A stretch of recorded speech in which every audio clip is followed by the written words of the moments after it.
seen our Sumeru friends for a while now. Paimon wonders how they're doing. Let's go to Sumeru City and catch up with them.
Wow, the academia sure is busy during the day. But where should we go looking for people that we know? Traveler, Paimon. Cyno! It's been so long since we last saw you!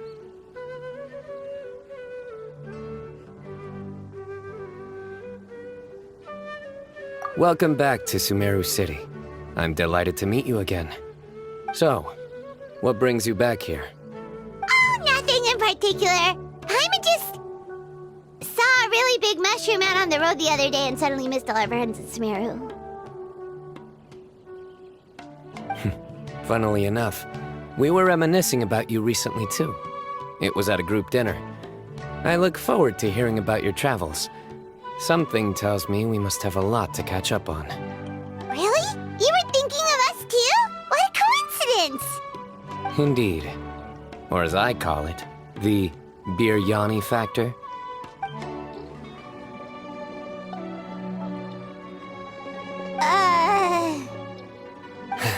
You really want me to say the rest? Okay. It's always rice to meet stew again. Oh, darn, he said it.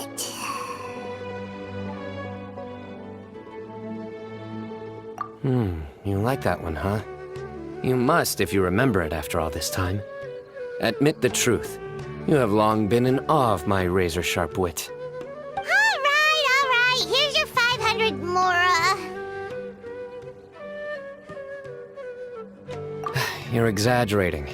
It's only 500 Mora. Hey, 500 Mora is still a lot of snacks to Paimon. All right. I'll treat you to some desserts later. Anyway, I'm actually investigating a case right now. My mind is focused on work, which is why I didn't complete the joke at first. A case? What happened? Nothing major. But after finding out who was involved, I decided, on reflection, to handle this one myself. Need any help? We only came here to hang out, so we've got the time. You may as well take us with you, and then when you're done, we can, Such enthusiasm. Are you worried I'll forget about treating you to some sweets if you're not around to remind me? What? No! All right, was it really that obvious? Obvious enough. Still, it's a fine idea. You are the heroes of Sumeru. It makes perfect sense to work together. All right, follow me.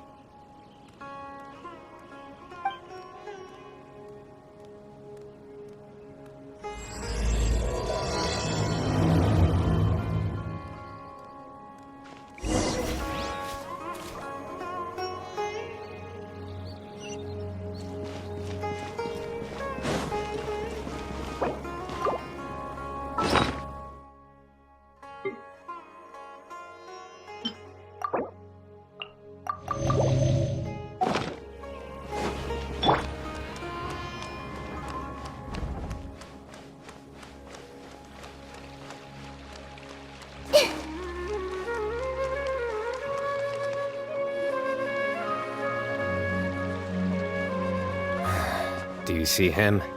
The old man flailing around? Oh, is he the one you wanted to talk to about the case? Correct. His name is Cyrus, a former Spontamod sage. He taught both me and Lisa. Huh? Cyno's teacher is in trouble? It's ridiculous. I'm just an old man who enjoys a spot of gardening, shopping, and wine. What sort of person targets an old retiree?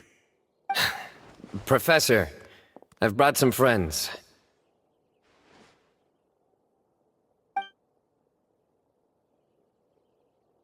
Ah, Cyno. Now who do we have here? Hold on, let me think.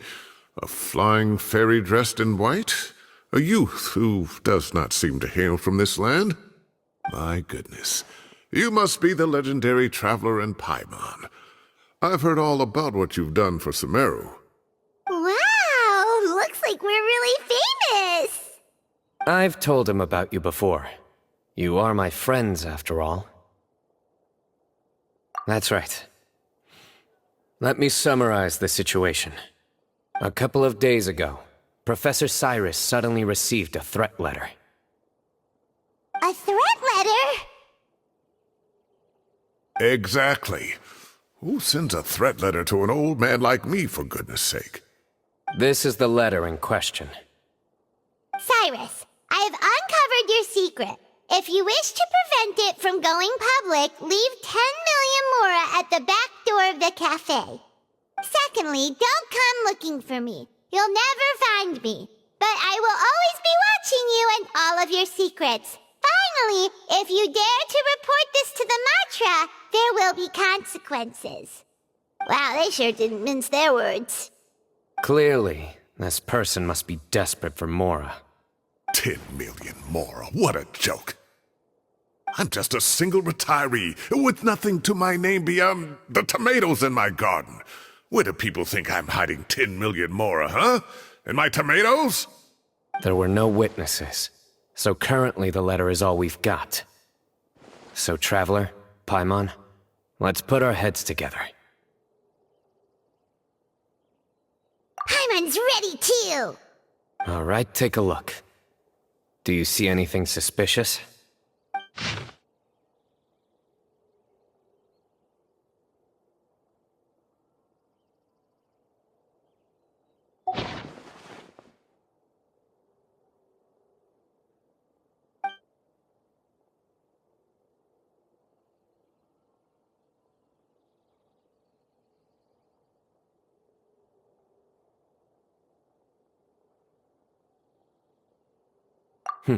Very good. The paper has a rather rough texture. It's not the typical kind you see in most books. Another thing is, some of these strokes look kind of blurry. Could there be an issue with the ink? Possibly. And I bet the paper has something to do with it. Most of the paper around here is much smoother than this, and the ink is absorbed quickly so it doesn't run. This paper, meanwhile, it's very coarse-grained. Almost as if it's made from some sort of plant matter. It's certainly not the same paper as we use in the academia, but the ink is nothing special. Just regular black ink that gets a blue tinge when applied to paper. So do we think the culprit has a connection with the academia or not? Wait, check this out! Looks like this part got wet at some point. Agreed.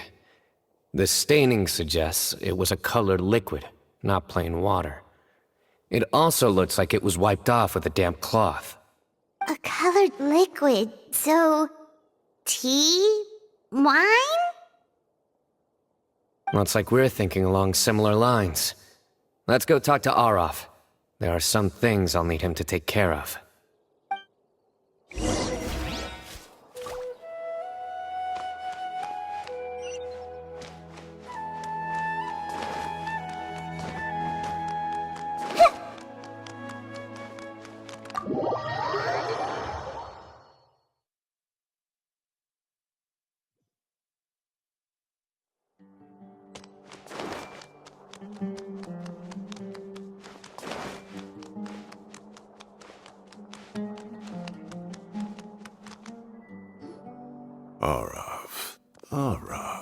Ah, there he is.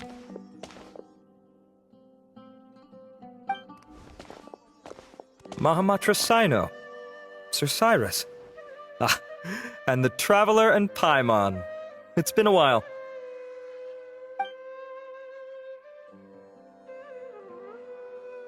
As such, I'm inclined to believe that the culprit in this case is a student at the academia. Somebody young and strapped for cash. Oh, one last thing. I'd start your investigation by taking a look at the cafes in the city.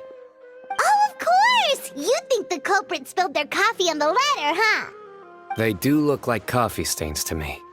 Also, if I'm not mistaken, the letter is written on a type of scented paper that has aromatics added during the manufacturing process. The kind often provided as writing material for customers in cafes and taverns. Ah, of course. Yes, like they sell in the gift shops. I remember now. Zaha Hadid bought some a while back. She said she was going to use it as wrapping paper for a vase. Understood. I'll assemble a team to investigate the points of interest immediately. You have my gratitude. One last thing. Send some Matra to guard the entrances and exits of Sumeru City. And change into plain clothes. Don't let them see you coming. Will do.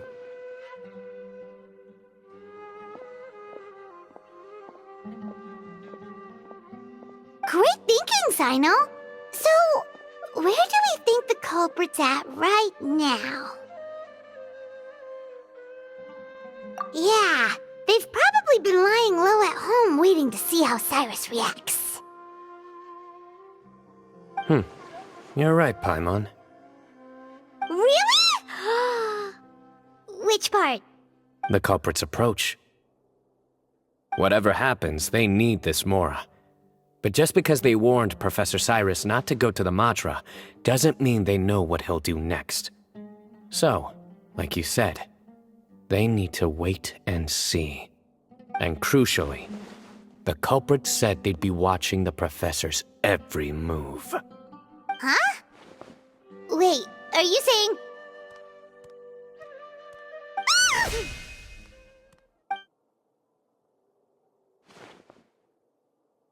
Found you! What are you doing? You wrote the threat letter! I don't know what you're talking about. What threat letter? I sensed someone was watching us from the shadows the moment we entered the House of Dana. You managed to stay relatively well hidden for someone reckless enough to threaten Professor Cyrus. There are a lot of people here, but we were looking specifically for Arav. Whoever followed us the whole way was likely to be the culprit. I was just listening in, that's all. You know something big's going down when Mahamatra Cyno shows up, right? So I got a little curious. What's the big deal?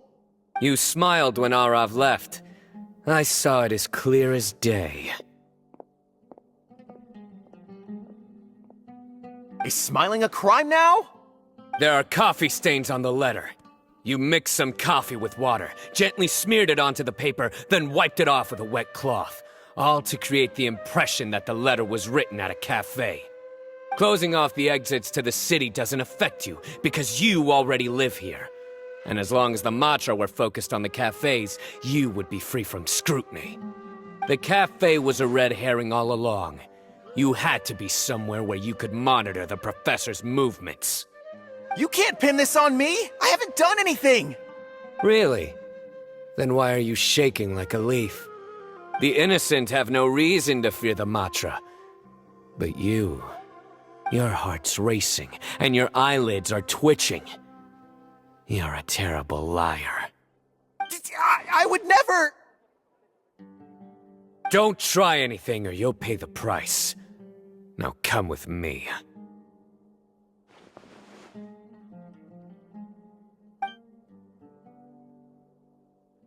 Well, that was over quickly. Cyno already caught the guy. You're telling me. One minute I go out for a quick smoke, the next minute I see Arav already on his way back to meet up with Cyno. Looked like a young guy, too. Couldn't have been much more than 30. But after what he's done, I'm afraid he's ruined his whole future. Everyone, it's all over. Gosh, that was so fast!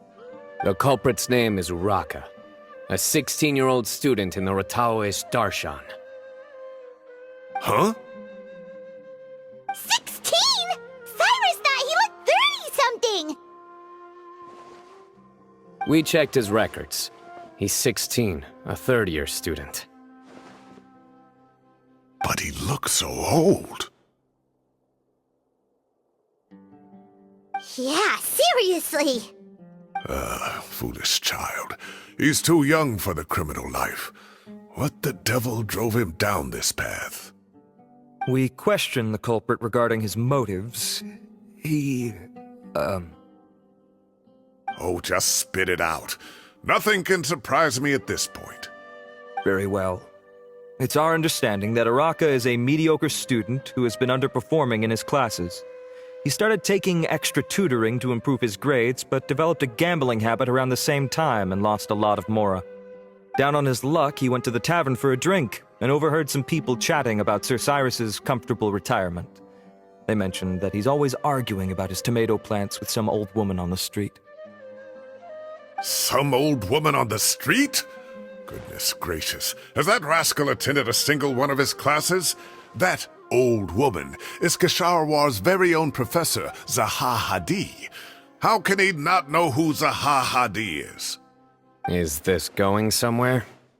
Oh, right, yes. So another thing. We don't just argue about tomato plants.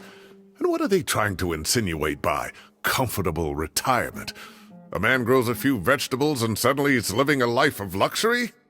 Maybe it's more the fact that you have the time to grow vegetables in the first place. Uraka mentioned he'd heard a rumor, alleging that Sir Cyrus illegally obtained a large sum of money from the desert before retiring, and kept it for himself instead of reporting it to the academia. Uraka believes this money to be the reason why Sir Cyrus hasn't kept up with any academic research or other projects since his retirement. And given your advanced age, he thought you'd be an easy target to blackmail. Oh, Uraka. I'm at a loss for words. I'm so angry I don't know where to start. People make up rumors all the time. I am quite confident that Professor Cyrus has never embezzled a mora in his life.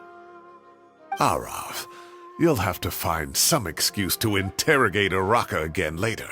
I need you to deliver a few firm fistfuls to him on my behalf. I completely understand how you feel, Sir Cyrus, but I'm afraid that course of action goes against the Matra's principles. Professor, there's no need to be childish about this. Oh, come on. I was clearly joking. Okay. Where does this go from here? The academia will determine the appropriate disciplinary action against the student. And as for the individuals spreading rumors about the professor's obsession with tomatoes and some old woman on the street, there could be a slander case here. The Matra will continue to investigate. Who said I'm obsessed with some old woman on the street? Mind your wording or you'll start a whole new rumor. You seem confused.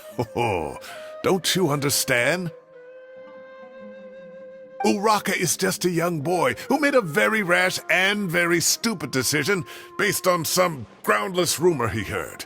Besides, I didn't actually hand over any mora to him. The whole thing sounds a lot worse than it is. All it costs me is a little reputational damage. That's all. Please rest assured, Professor, that the academia will issue a fair and reasonable punishment. Yes, I have no doubt about that. But as a former educator, I'd still like to have a serious conversation with the boy's parents. Their family lives in the city, yes? Correct. We looked into the family. Both parents are merchants and they're often away on business. They've never taken much of an active role in their children's lives. Oh, what a mess. You don't have to seal the evidence away yet, do you? I'd like to have that letter back for the time being, if possible. I need something concrete for when I talk to the family tonight. We have to show them how serious this situation is. The relevant authorities have already reviewed the evidence and are now discussing Araka's punishment. You can hold on to the letter for now. Just make sure to return it within a couple of days. Oh, so you'll be able to close the case in 2 days? Give or take. Cases like this are quick to resolve. Very good. Well, thank you for all your help. Perhaps we can all go for a meal together. Oh, my treat, of course. My apologies, Sir Cyrus, but I have a prior commitment. Enjoy the meal, everyone. Ah, I see. Well, that's a pity. But Cyno, you have to come. You found the culprit at record speed, and I owe you for that. Ah, and isn't Tighnari in town at the moment? Bring him along, too. Wait, you mean Tighnari's in the city? He is. Tighnari's master, Sir Nephis, called him and Kale to the Academia to help out on a project. They should be at Nephis's office at this hour. Though I must say, I'm surprised you're extending an invitation to Tighnari. Did you do something to offend Sir Nephis? Don't be outrageous. Nephis offends me all the time. It's never the other way around. Anyway, hurry up and fetch Tighnari. I'll head over to the tavern with the Traveler and Paimon. See you there. Go on now. Don't keep us waiting.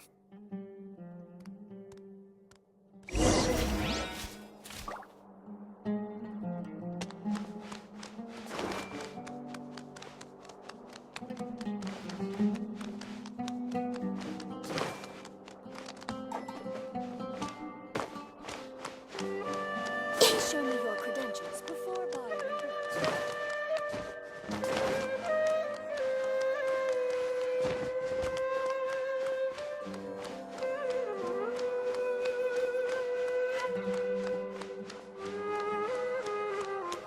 Maybe I'll borrow something to read.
Not to brag, but we never had problems like this at Ratawa Hist back when I was still teaching. And if you don't want to take my word for it, you can ask them.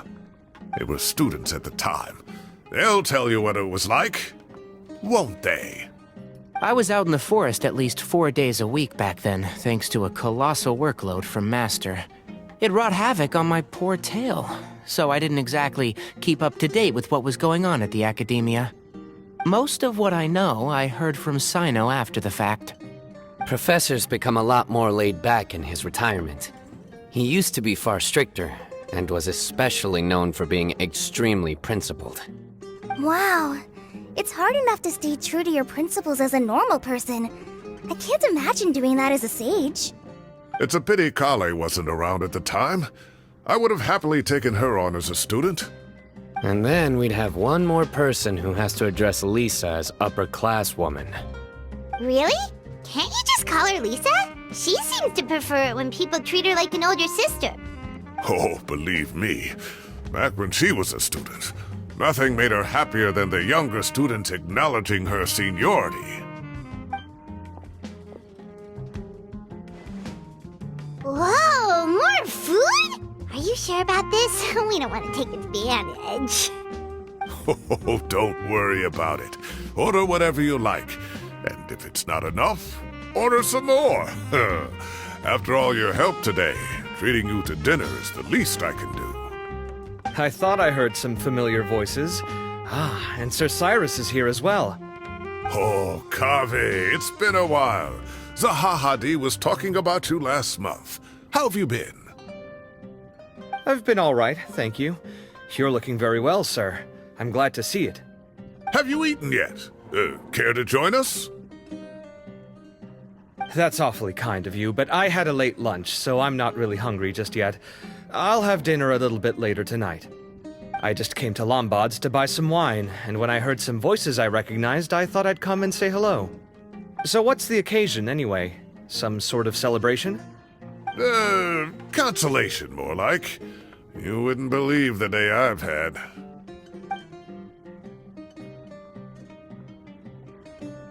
Sounds like things have really gone downhill since I was there. My whole time as a student, I've never heard of anything remotely like that. I can't believe how young the guy is. Oh, what are his parents going to think? Young people are always more susceptible to making rash and ill-advised decisions. Their minds are still developing. It's just an unfortunate fact of life. But still, this boy has some nerve. Just look at what he wrote. Oh, it makes my blood boil. Wow, yeah. Jeez. I will always be watching you and all of your secrets. And then he just followed you into the house of Dana? If this were my son, he'd get the scolding of a lifetime. Oh. Luckily, I'm also an extremely principled person. Kave! Your order's ready, sir! Coming! I'll have to get going. Have a nice evening, everyone. I'll catch you all another time. Okay, bye-bye! Here I am. The coffee beans are in here too. Yep, it's all there. I'll stop babbling away now. Let's eat before the food gets cold.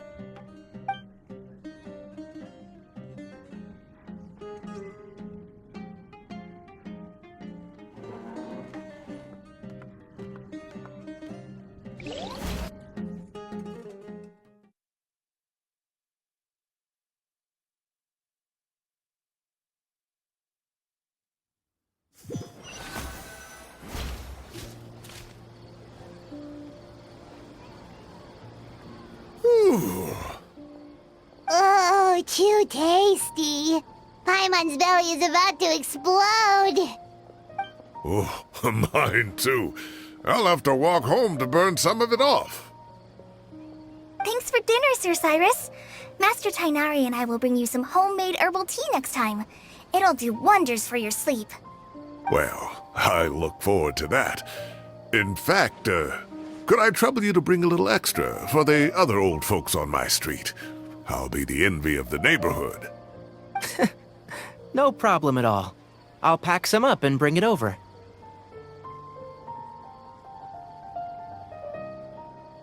I'll see you all later. I better head home now and tend to the crops. Good night, Professor. Don't let those tomatoes keep you up too late. Hey, my tomatoes are serious business. I am not about to be beaten by Zahahadi. Anyway, I'll be leaving now. Don't stay up too late now, children. I bid you all a good night. Take care. Have a safe trip home. All right. Now, we finally have some us time. What do you mean, us time? Well, I was talking with Tainari and Kale, and since we all have some free time, we thought we could all go camping together. Think of it as our way of welcoming you back to Sumeru. Camping? Oh, that sounds fun. Paimon's in!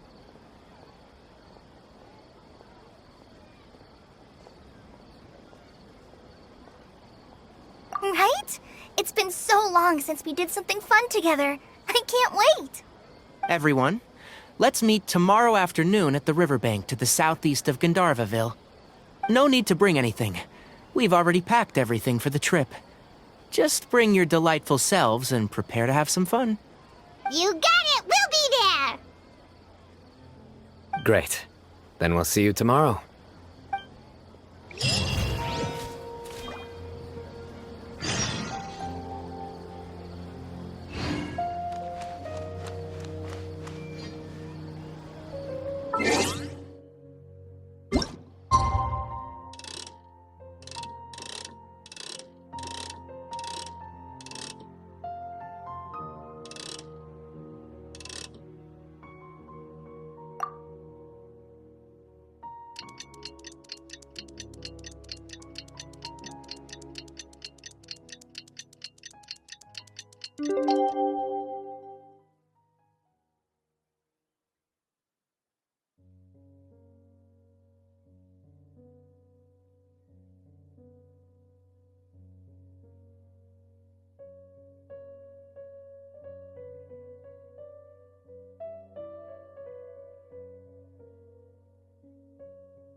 What they signed to set off. Let's head to the southeast of Gandharvaville and meet up with the others.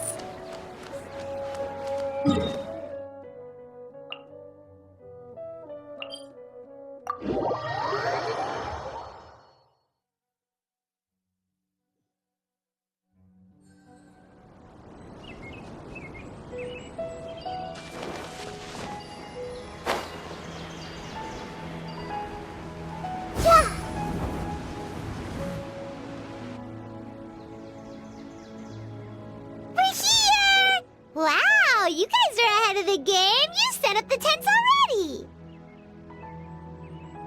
I'd say we're right about on schedule, actually. We were aiming to have them set up before you arrived.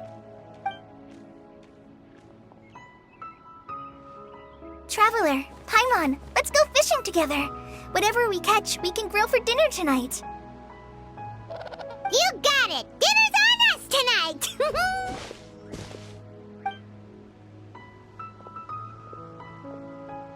I hope I can contribute too. The other Forest Watchers gave me some fishing tips a little while ago. I'm really looking forward to giving them a try.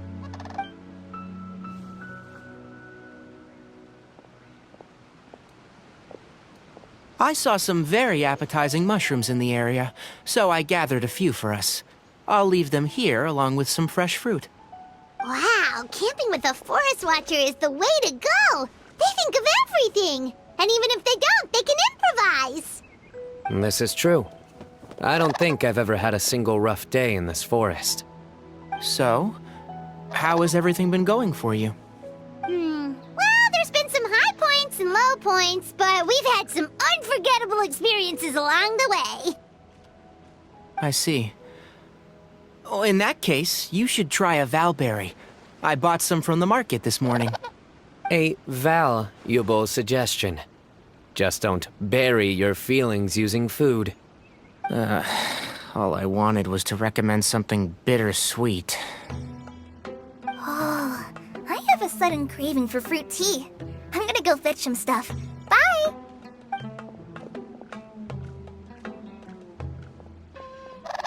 She sure made a run for it.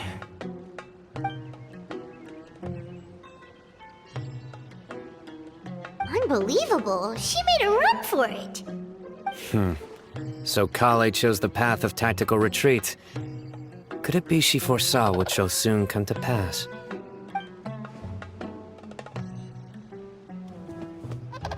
My dear friend, you know what I am about to say.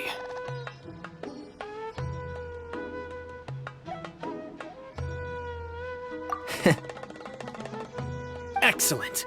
A kindred spirit. A great warrior can sense when a duel is nigh. But it looks like we'll get told off if we start playing now. Let's enjoy the nature for a while longer.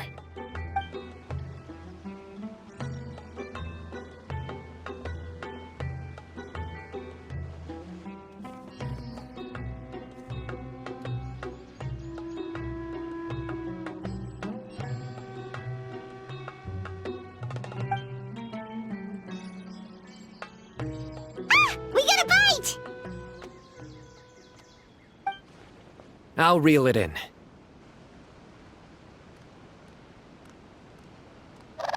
Firewood, spices, snacks, and drinks. Everything's ready. Once Kale gets back, we can light up the fire and start grilling.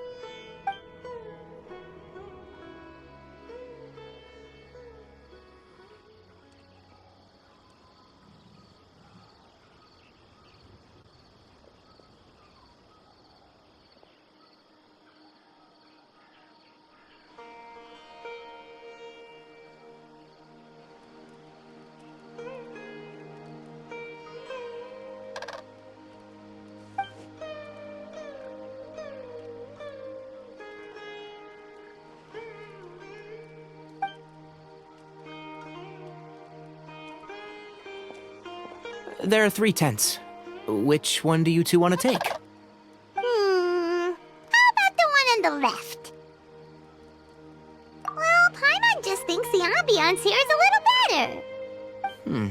True. But it's also the closest to the water. If there are any sleepwalking fungi around tonight, they might stumble into your tent. Well, that's no good. Take my weapon. You can use it to bar the entrance. Anyone would think you were sealing the gates to King Deshret's mausoleum. Excellent. Then this tent will be an impenetrable fortress. I'm back! How's your appetites? Ready for the barbecue? Always.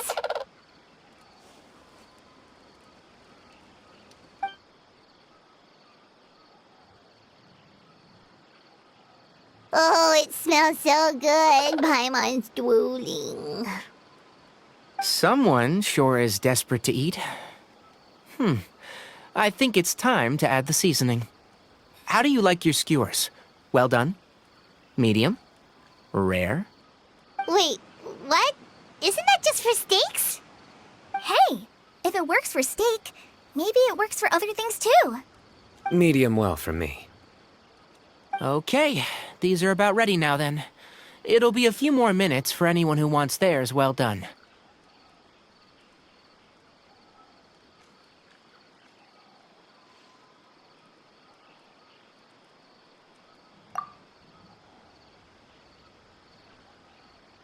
Oh, that was so delicious.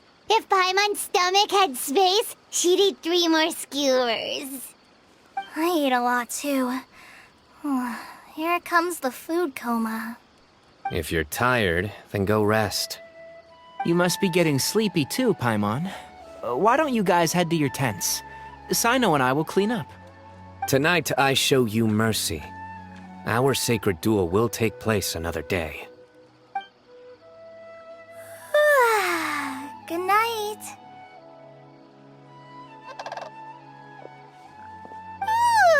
Paimon's struggling to keep her eyes open. Oh, don't forget this. The Staff of the Scarlet Sands. Wait, you were actually being serious about that? It's a very powerful weapon. Try it. Paimon can't even lift that thing. Fair enough. You sure you don't want it? Yeah, Paimon's sure. We'll be fine. And even if we do get an uninvited guest in the night, Paimon will be here to take care of the traveler.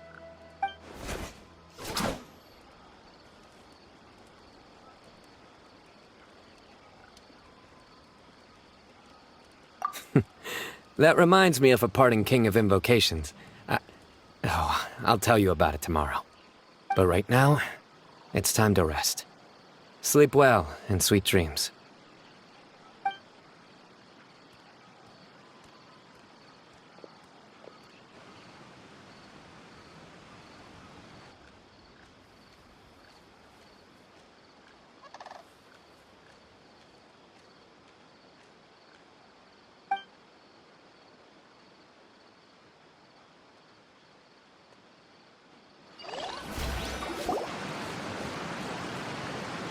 I think they should all be here. Traveler? Paimon? Are you in there? Could you come outside for a sec? Look at this.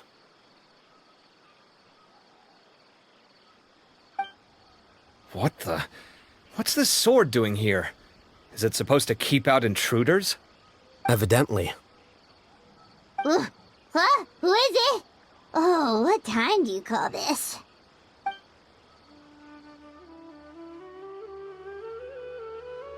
Paimon's gonna take out the sword. Yeah!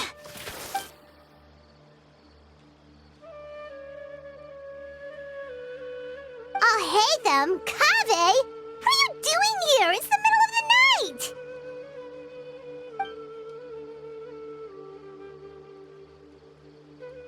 Sorry to wake you up at this hour of the night, but we've got a situation on our hands. Let's get dressed and talk about it outside.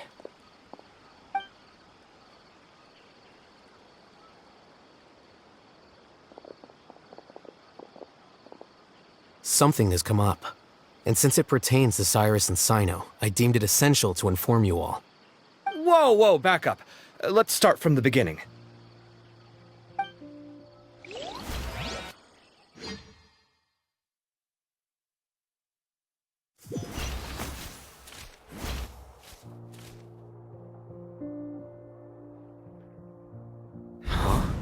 Where'd the wine cups go? I could have sworn I left them here after I washed them. Ah, there they are. I'll have a cup too.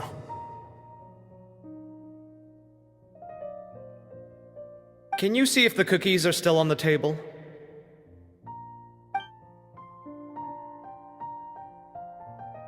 They are, and so are the fruits. Oh, this is so bland. I should have gotten a few bottles of what Cyno's group was drinking last night. Do tell. What were they drinking? Oh, right, I forgot to mention. So, I ran into Cyrus yesterday evening when I went to the tavern to pick up some things. He was hosting a dinner for Cyno, Tighnari, Kale, and the Traveler and Paimon. Anyway, they got a bottle of Lombard's new vintage for the table. At least, I think that's what it was. It looked pretty good. Sounds like they're all tangled up in this. You know what it's about, right? 16-year-old kid tried to extort Cyrus. He was asking for 10 million mora. I heard some people talking about it on the streets, yes. Didn't take them long to catch the culprit. The sages are probably dealing with the case by now. I wonder what Sir Nephis and the others will make of it. Oh, Cyrus showed me the extortion letter, too. It was crudely written, but the paper had this beautiful pattern on it that I've never seen before. Really caught my eye. Give me a sec, I'll sketch it out for you.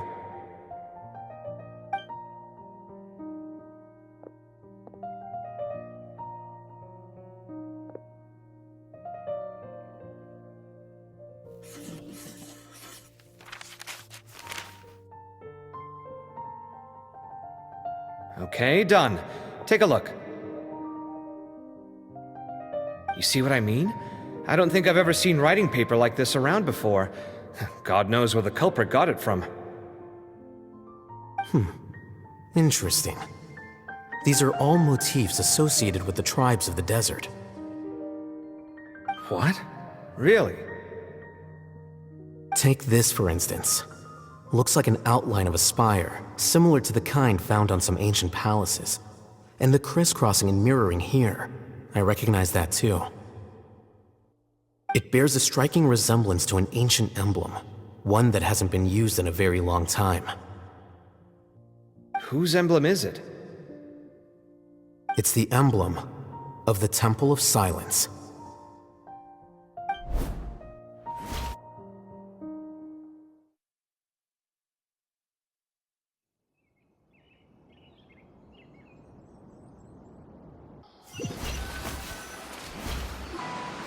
After discussing it with each other, we both agreed that something didn't feel right, so we went looking for you.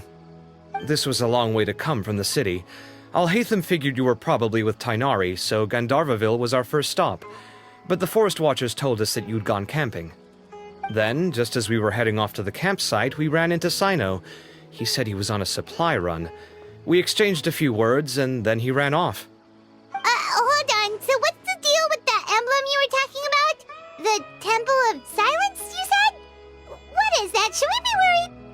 Is everything okay?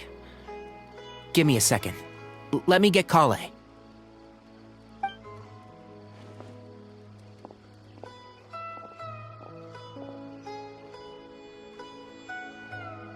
So you've never heard of the Temple of Silence?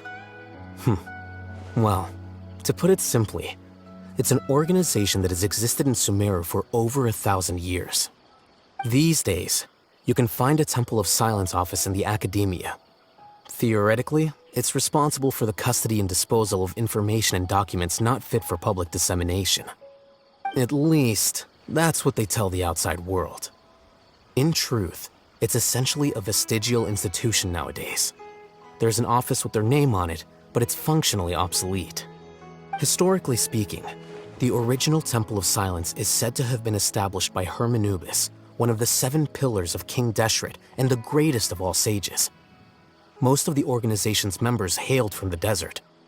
By contrast, none of the Academia Temple's current members are from the desert region, nor do they use any symbols connected with the desert folk.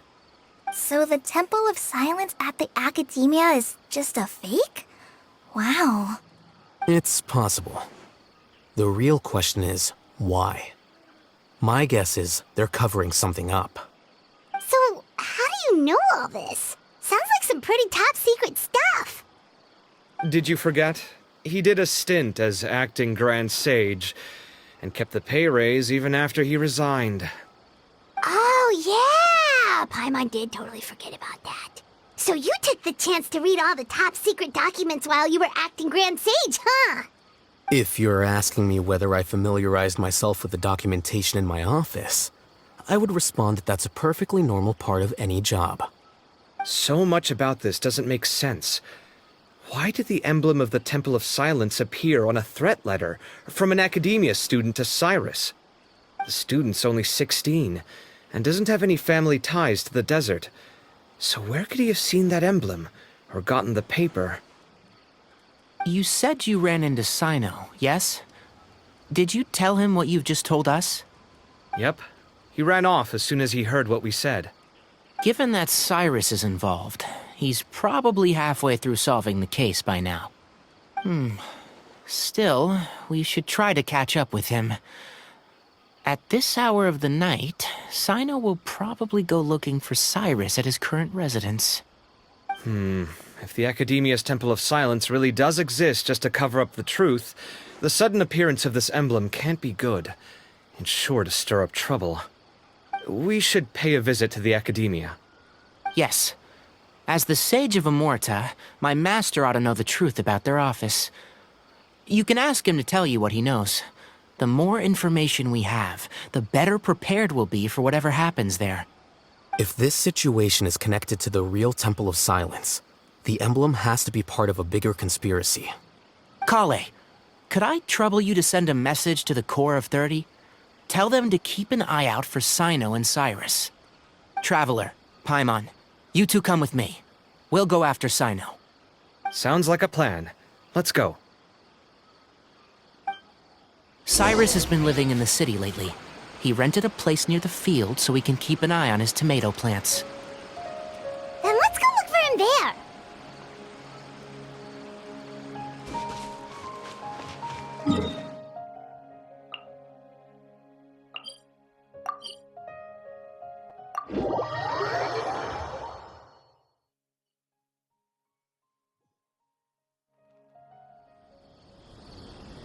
Here we are. This is the place. We might be too late. Looks like nobody's home. Oh, Cyno moves fast. If he was here, he's probably long gone by now. I know that voice. Is that Tainari I hear? Ah! Professor Zahahadi! Wow, so it really is you. My goodness, whatever is going on tonight? We're looking for Cyno. So, he's already been here. Yes, not long ago, in fact. He knocked on my door and asked if I'd seen Cyrus today at all. I told him the old fool left early this morning, and I hadn't heard him come back. So we went to his place, and would you believe it? He's gone. Goodness knows where to. It must have alarmed Cyno, because he took off in an awful hurry after that. He never did explain what this was all about. How serious is it? Well, if Cyrus isn't at home... Oh, it sure doesn't sound good. Professor, did you hear that a student recently tried to extort Cyrus? Why, yes. When I left the house that day, I noticed he was watering his flowers in the field in complete silence. He had a piece of paper clutched in his hand, and he looked lost in thought. I could tell something was troubling him, but he wouldn't tell me what it was. If Cyno hadn't happened to visit him that day, he'd probably still be holding on to that thing. After seeing the letter, Cyno told him to contact the Corps of 30, but Cyrus was very reluctant. He claimed it would only damage his reputation. Eventually, he relented, after much persuasion from Cyno. Huh? Cyrus didn't want to report it? Well, that's strange. When we saw him, he seemed pretty okay with the idea of the kid getting his just desserts. As a former sage, it's possible Cyrus still has enemies at the Academia. That's why Cyno was so insistent that he report the matter to the authorities. I was there while they were going back and forth over it. So Cyrus initially hoped to stop this from going public. But why?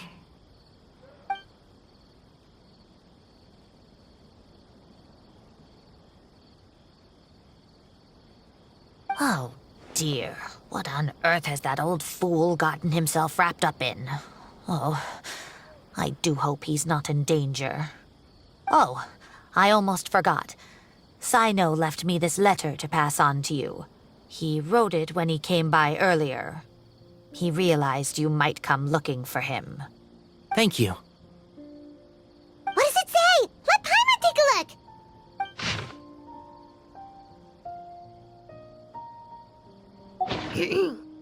My friends, this is a rather complicated state of affair. Unfortunately, I cannot disclose more than that. I ask you to understand and accept that I had to act alone at this stage. Don't come after me. Yep, that sounds like Cyno. Thank you, Professor. Please do not worry. We will do all we can to protect both Cyno and Cyrus. Traveler, Paimon, let's head to the Academia and regroup.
You're here?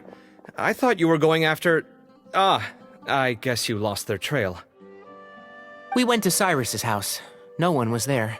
Cyno got there before us, but he was long gone by the time we arrived. He didn't say where he was going? No, he left us a letter and told us not to go after him. Can't say I'm surprised. Typical Cyno. Anyway, some updates on progress on our end. I drew the emblem from memory again, but in more detail this time.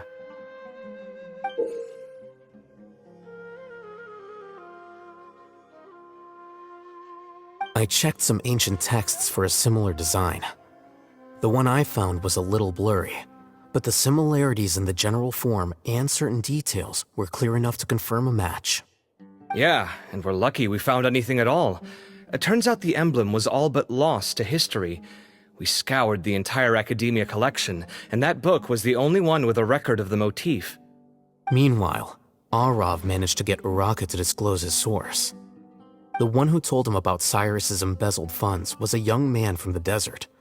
According to Uraka, he had a striking presence and was well educated. Apparently, the two met in the tavern over a game of cards. The guy claimed to be in the city for business as part of a merchant caravan. Uraka was intrigued when he heard what his new acquaintance had to say and brought up the idea of extorting Cyrus for Mora. The guy encouraged him to go ahead with it, then handed him some pen and paper to write the letter. I see. So it could be that this person planted the paper intentionally.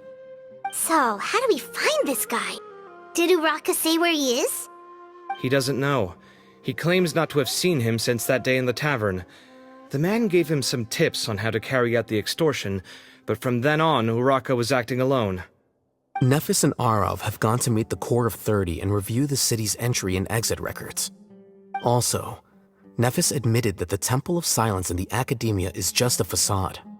The true Temple of Silence once came to the rainforest to establish a collaboration with the Academia, but as time went by, the sages gradually became corrupt and foolish. The Temple of Silence felt that they could no longer trust the Academia and ended the partnership. They retreated back to the desert about 400 years ago. Ever since its inception, the Temple of Silence has been the guardians of King Deshret's civilization and belief system. They traveled throughout Sumeru, sequestering and guarding any wisdom that posed a threat to the people's livelihoods. At its roots, it was a legitimate and reputable organization whose purpose was to guide people towards the right path. The Academia of the day knew that the split would damage their reputation if it became a matter of public knowledge. And so, they set up a dummy organization of their own to conceal the truth. Not only that, but they managed to keep up the charade for hundreds of years! So how did Cyrus become acquainted with the true Temple of Silence if they left centuries ago? I'll bet that's the question that bothered Cyno. Probably why he went after him in such a rush. Whoever is behind this, getting Uraka to extort Cyrus was only the first step of the plan. Their true goal in doing so was for Cyrus to see the emblem on the letter. He must have recognized it right away. That'll be why he didn't want to involve the authorities. He probably hoped to take care of the whole thing by himself. Unfortunately for him, Cyno had other plans. Since the desert is where the Temple of Silence originated, that is in all likelihood where Cyrus went. I have to go after him. Really? Are you sure that's a good idea, with how you respond to the heat? Why don't we send someone else? I should be fine, as long as I bring plenty of water. Besides, I just can't shake this ominous feeling that if we don't catch up to them soon... Everyone, I have news from the Core of 30. Master!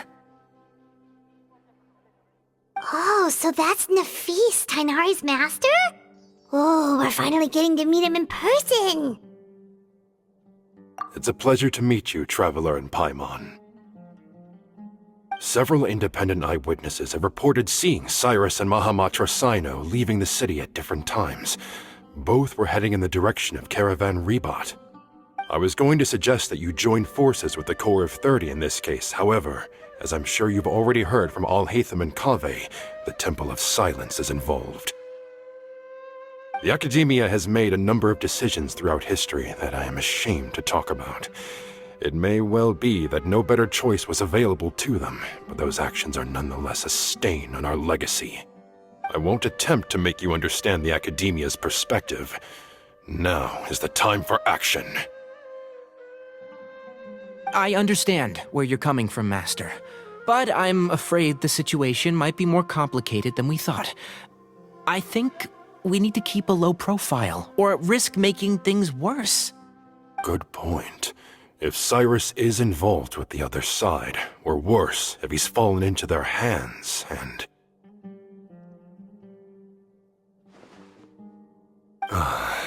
Everyone, we have to get Cyrus and Cyno back safely.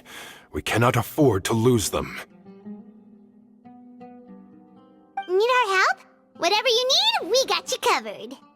Really? Wonderful. You have my most sincere gratitude.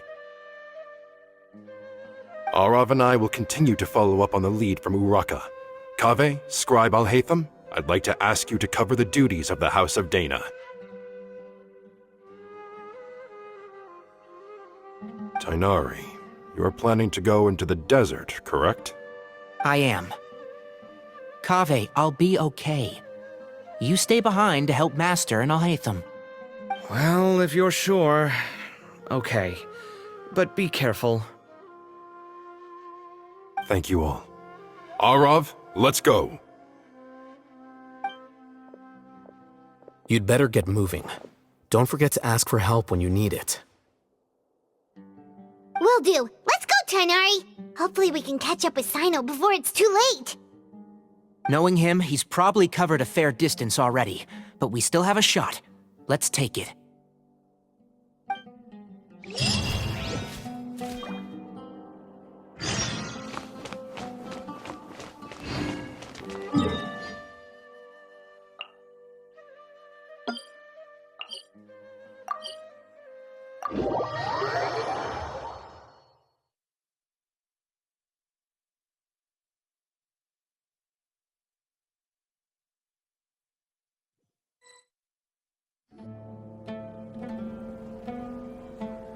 Okay, we made it to Caravan Ribat. Where should we go next?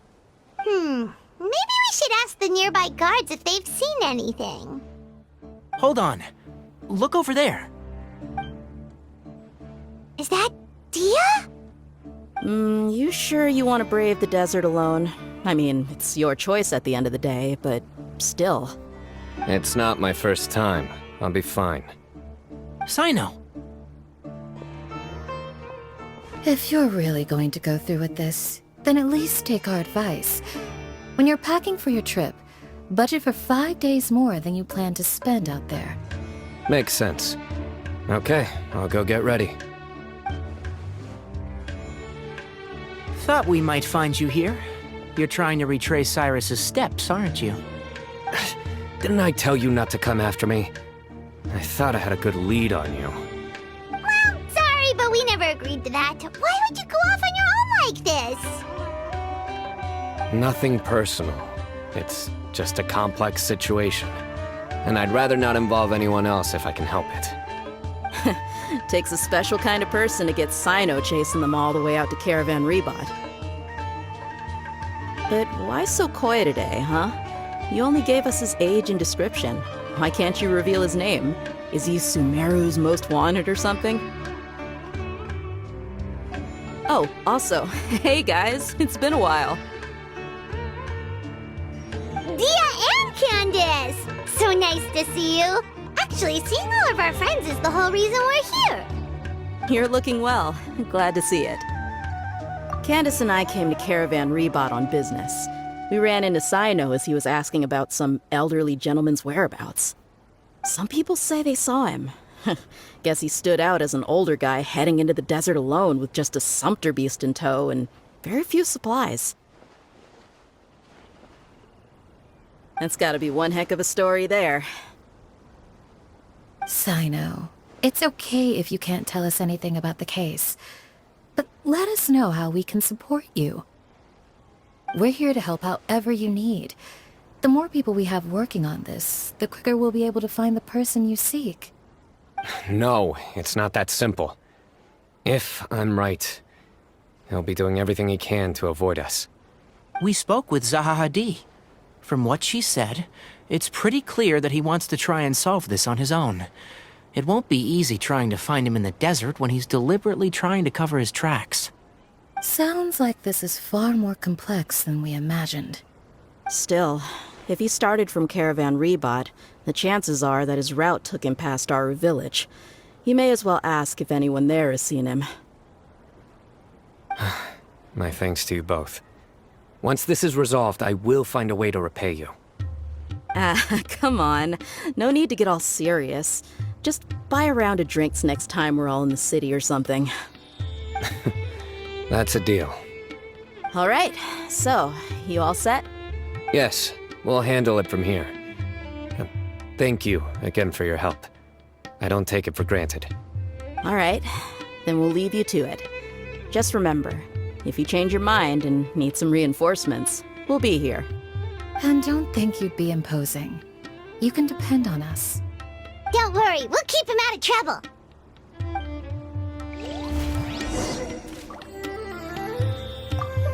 Cyno should count himself lucky that the Traveler and Tainari got here when they did. What was he thinking, trying to play the lone hero? The desert tests the character of all who enter it, and only those with wisdom and courage shall prevail.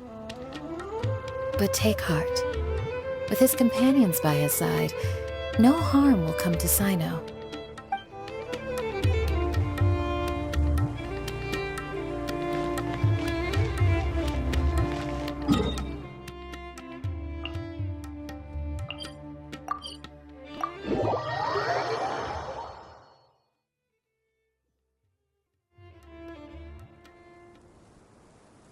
Hold on. There's a few things I'd like to clear up. Go on. So, after you left the campsite, we had a longer talk.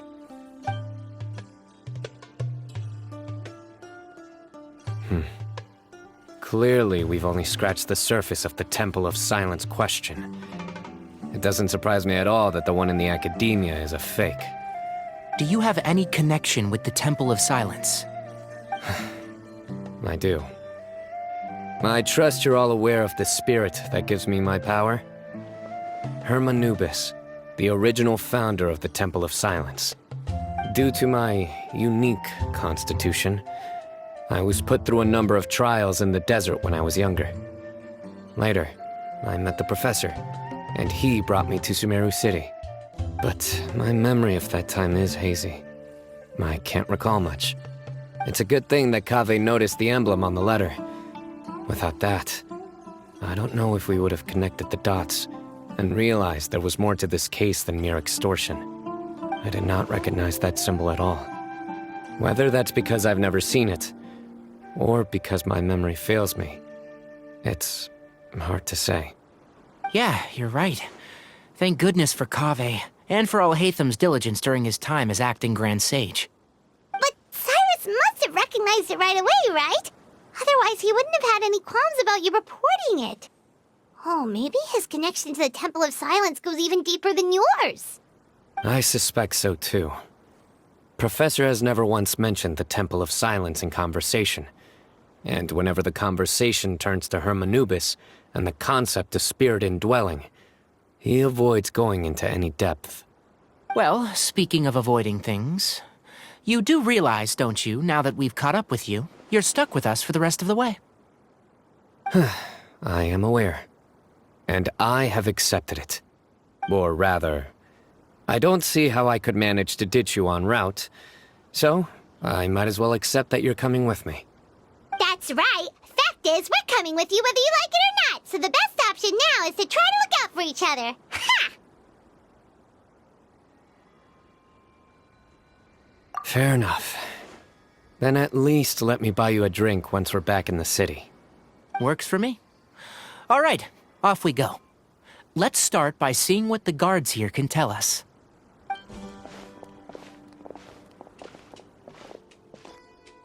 Hello. Mahamatra Cyno? I'm looking for someone. So I'd like to confirm any recent foot traffic in and out of Aru Village. A man matching that description passed by Aru Village not too long ago. He stopped by to load up on food and water and feed his sumpter beast, then he was on his way. Where was he going? Let me think. He took a seat by the entrance of the village for a while, and had a brief chat with the person who came to deliver the water. He said he was headed somewhere near an oasis, but he didn't mention which one. Do you have a map? I can mark out the direction he was heading and the best routes to any nearby oases. I have one. Mark away. Great.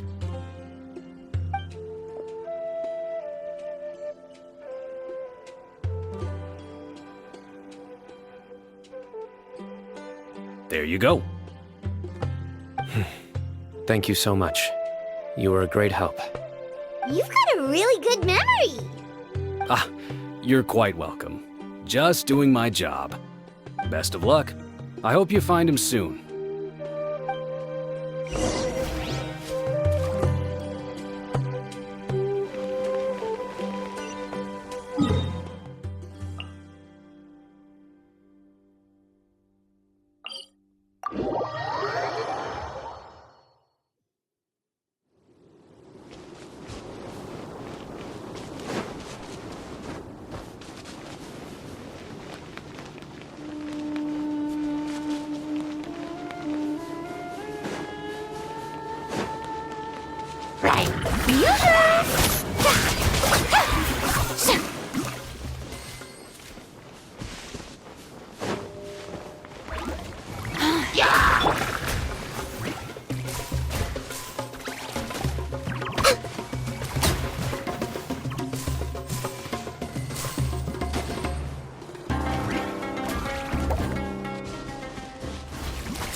Hold on.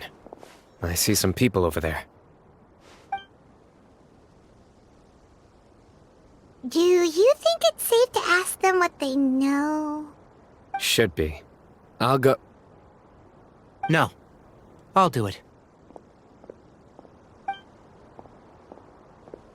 Huh? Why can't Cyno go talk to them? What difference does it make? Given my background, appearance, and the way I dress, I might not be the most welcome visitor here. Just in case, it's probably better to let a more neutral party handle things.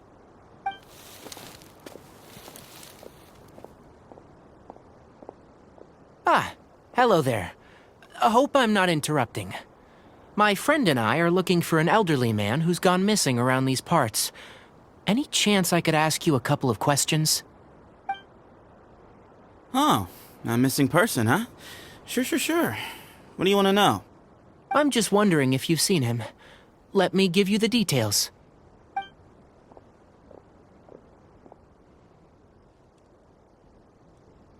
So, a silver-haired guy in a long robe, culture type with thoughtful eyes, and he's traveling alone. He'd stand out like a sore thumb around here. Yeah, sounds like the kind of guy we'd remember if we saw him. He's looking behind me.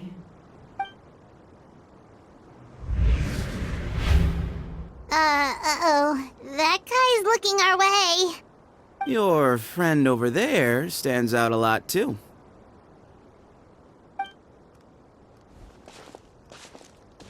Hey, aren't you Cyno, the General Mahamatra?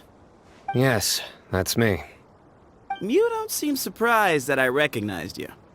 It wouldn't be the first time. Oh, you're the one looking for the old man who's gone missing, aren't you? I have a bad feeling about this guy. Someone's on edge. You don't trust me much, do you? No need to hide it. I understand why you're wary of us. Still, you came to us asking for help. Do you want it or not? I thought you were a group of merchants. Seems I was mistaken.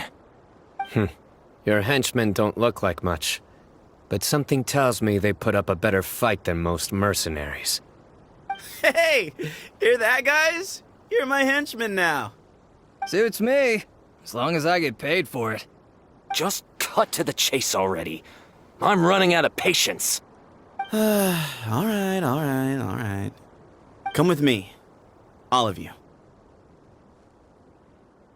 Don't you want to find your friend? A silver-haired, long-robed, culture type with thoughtful eyes? Sounds like there's a whole other side to Cyrus I didn't know about. So you know where he is? Just follow me. I'll take you to him.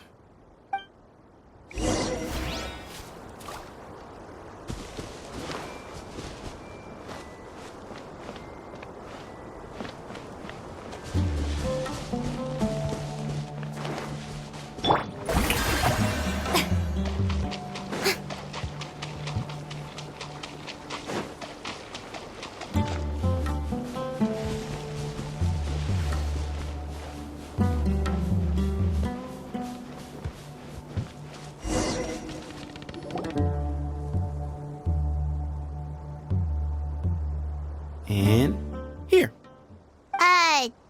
What? Where are you looking? There's nothing here! Please step back. Whoa! Something's coming out of the ground! What is this enormous building doing here? And how was it so well hidden? King Deshret's technology? Wait, so... Hold on, who are you guys really? Is this the Temple of Silence? So you're a member? All good questions.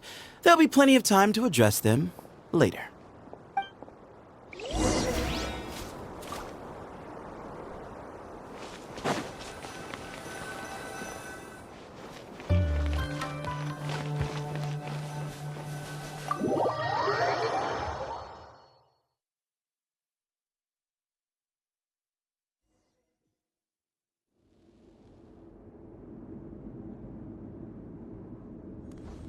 This is not what Paimon was expecting to find in the desert, especially not hidden right next to an oasis.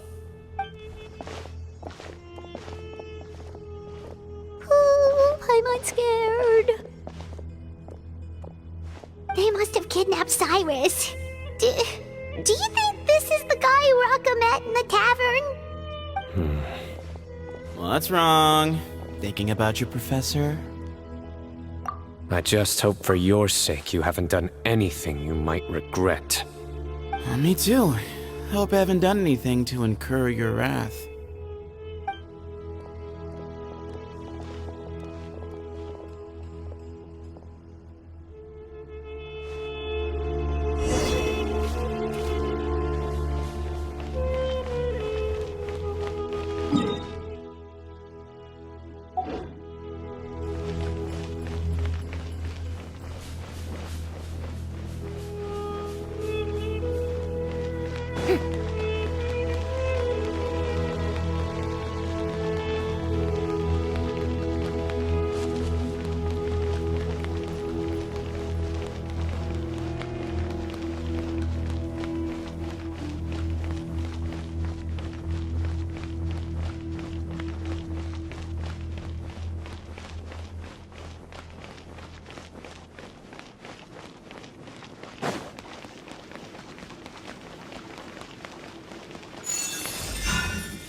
All right, you can wait here for now. I'll inform our leader that you've arrived at the Temple of Silence. Sit tight until he comes to greet you.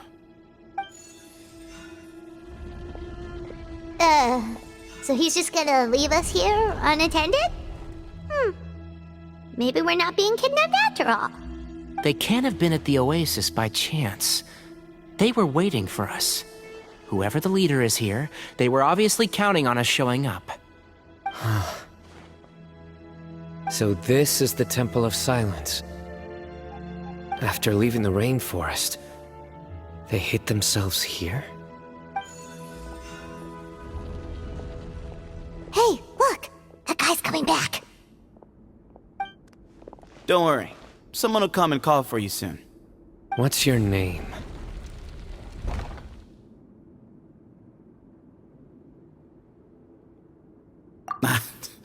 Sorry, guess I was so delighted to see you, I forgot to introduce myself. My name is Sethos. I'll be here if you need me, but I'm not planning on answering all of your questions. Other than that, you can occupy yourselves however you see fit. So we're free to explore by ourselves? Yep. I mean, I'm not worried about you running off. Cyrus is here. And unless I've misunderstood, you're all quite anxious to see him again. He's right.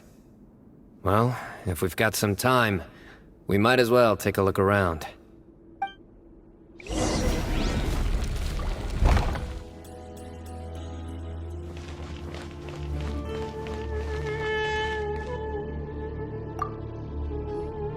I never imagined that the true Temple of Silence would be hidden somewhere like this. We've passed through these parts before, but never noticed anything. That's King Deshret's technology for you, I guess. It borders on the miraculous. Amazing to think that it's been preserved intact all this time. We should be wary of our hosts. Still, at this point, we can be confident that the professor is safe and sound, so that's something.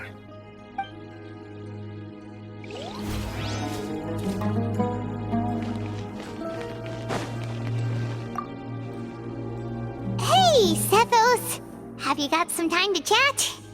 Sure. Although, I'm assuming by chat, you mean you have questions for me? I don't blame you. Anyone else would. Not often. The Temple of Silence is a place of quiet and solitude. We don't get too many visitors. Yes, that was me. Although, tricked is a stretch. He was asking everyone in the tavern about ways to make some easy money. He insisted that nothing was off the table, even if it broke the law. So, I told him that Cyrus had embezzled a large sum of mora from the desert. So you framed Cyrus for a crime that he did not commit? No. That's not entirely true. Let me jog your memory. The letter just said that he had uncovered Cyrus's secret. It didn't say what secret that was. Of course. Uraka was a great accomplice, really. Very cooperative with a little bit of wine in him. Did exactly what he was told. And not much of an original thinker, though. It doesn't surprise me that he struggles academically. Why did Cyrus leave for the desert as soon as he received the letter? You'll have to ask him that one yourself. Certain things I can't answer for him. I'm neither judging nor defending him. All you need to know is that he recognized our emblem, and it was his own choice to take the bait.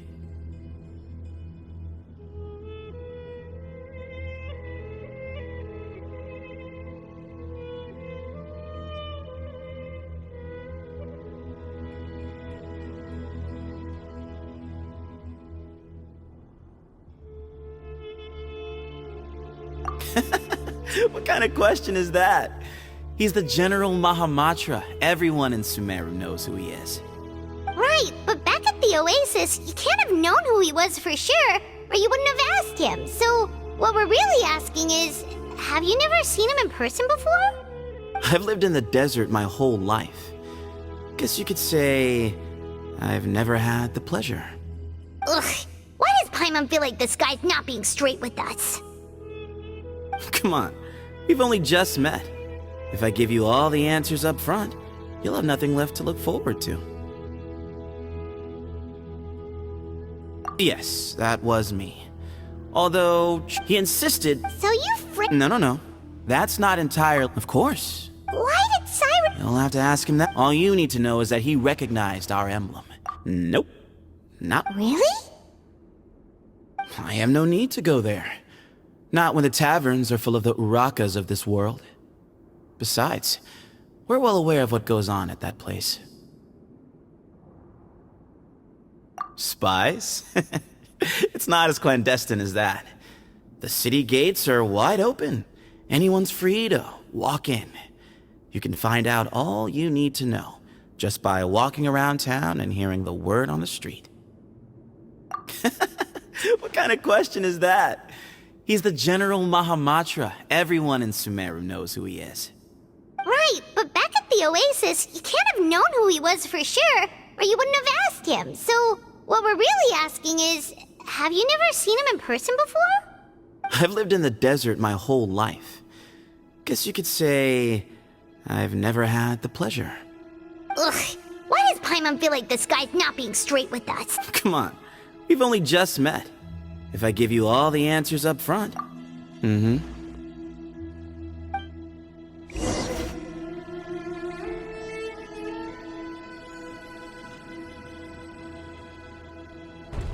Ah, here he is.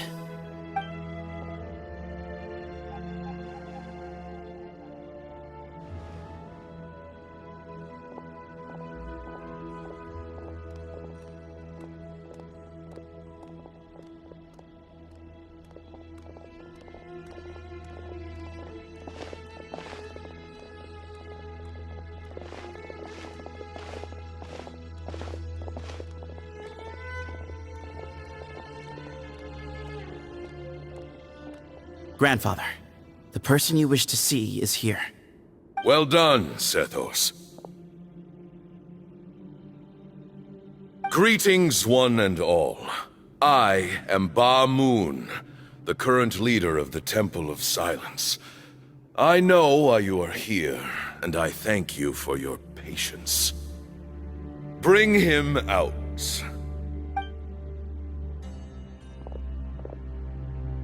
Professor! Cyrus, are you okay? Ah! Watch what you're doing! Oh, my apologies. We have no intention of causing you distress. But you must understand, Cyrus is of great importance to us. We had to find a way to bring him back to us. Cyrus owes me his life, and to the Temple of Silence, he owes a debt of gratitude. I let him go a long time ago, but now, the time has come to demand payment. I wanted to end my feud with this old bag of bones before you caught up with me. But you got here so quickly. Just leave, Cyno. This is a matter between us two old men. You're all too young to get involved. So that's why you didn't want to report the letter. You'd made up your mind to come here from the beginning. You only left in such a hurry to try and throw us off your trail. Some things in life catch up with you, no matter what you do. You shouldn't have come. That alone brought the others. Cyno didn't make us do anything. We came here for the same reason he did. To rescue you. We'd appreciate you telling us the truth. Otherwise, it seems a little unfair on everyone who had to stay behind. My secrets are secret for good reason. Bringing them to light can only lead to misfortune. You're afraid, aren't you? You can't bring yourself to speak of your past deeds to the students you nurtured as if they were your own children. You recognized our emblem because for many years you lived among us. Indeed, you all but became one of us. You knew as soon as you saw the letter that we, not Uraka, were the ones speaking to you. It threatened you only because you know what you did. Your own guilt convicted you. For you, Cyrus, are a traitor. You once shared your learning with us, and joined us in our mission to revive the might of Hermanubis, to bring new hope, new opportunity. But then you betrayed us. You bargained for your independence with your past contributions. And then you left, taking with you Hermanubis' might and the wielder of his power. We both know what I said to you that day. That as the leader, I grant you permission to leave, but that one day, the sands of time will catch up with you. And when that day comes, you must pay the price you owe. You really know how to hold a grudge. Hermanubis' might? And the wielder of his power? Does he mean you? Professor, anything to say? The moon is right. I came here once before. He rescued me from the brink of death once, many years ago in the desert. When he learned that I was a scholar, he invited me to come here and revive the might of Hermanubis together. It was a great, daring plan, and one shrouded in secrecy. The Temple of Silence had been bereft of Hermanubis for too long. The strength of its faith and its warriors were waning. Bamoon proposed that we implant bar fragments, shards of Hermanubis, into the bodies of suitable vessels. If the experiment was successful, the spirit of Hermanubis would then dwell within the vessel. Many believers volunteered themselves for the experiment. But we soon discovered that the bodies of grown adults could not withstand Hermanubis' power.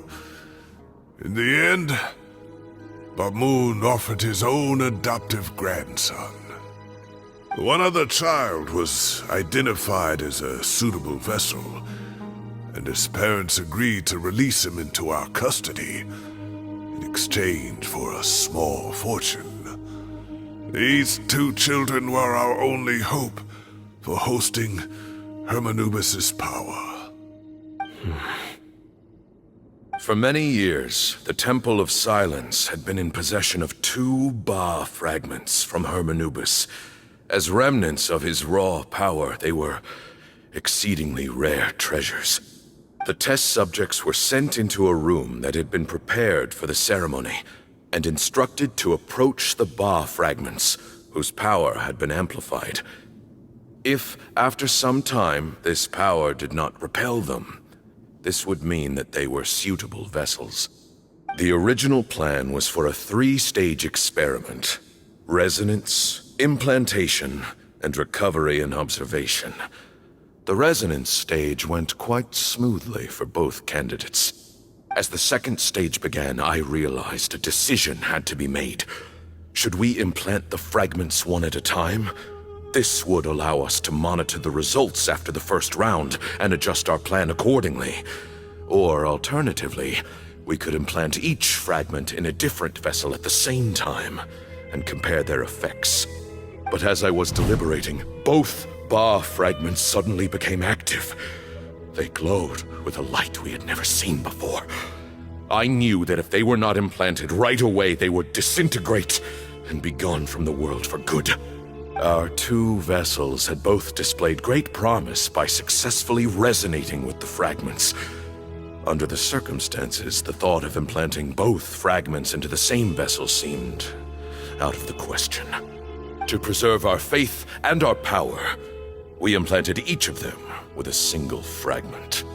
Ultimately, I ended the experiment and left, taking one of the children with me. In recognition of your past contributions, I chose not to send someone to hunt down and kill you both. Your lives were spared, but I have paid a great price for your betrayal ever since. I have always wanted to see you, Cyno. Losing you and your Ba fragment dealt us a devastating blow. We've been in decline ever since you left. I see. So that's how I gained my power. Look, in essence, I borrowed your Ba fragment for a decade or so. And now you are seeking justice. If you want to take my life, then so be it. I'm an old man now anyway. But you cannot lift a finger against Cyno. He is the General Mahamatra. Your actions would be seen as a declaration of war against the Academia. I'm sure you don't remember anymore, dear Cyno, but you've met us all before. You were so young then, when we all gathered around and celebrated the revival of our Lord. You and he, Sethos, you were our final hope. You'd like me to return my power? As a follower of Hermanubis, I have allowed this power to remain in the rainforest for far too long. Now, it is time to reclaim it.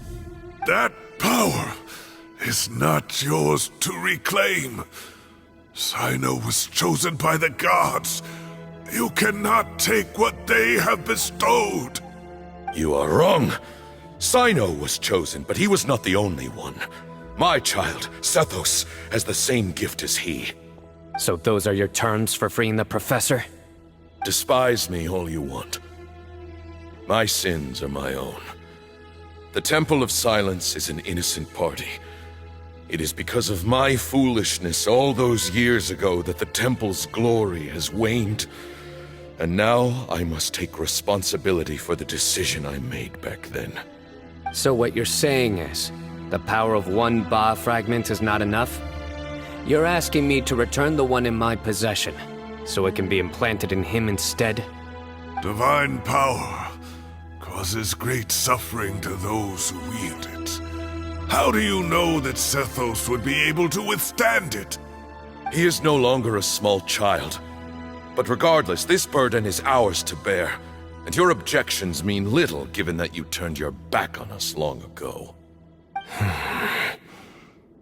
Both my heart and mind are telling me that what you are proposing is a terrible idea. However... Don't listen to him, Cyno.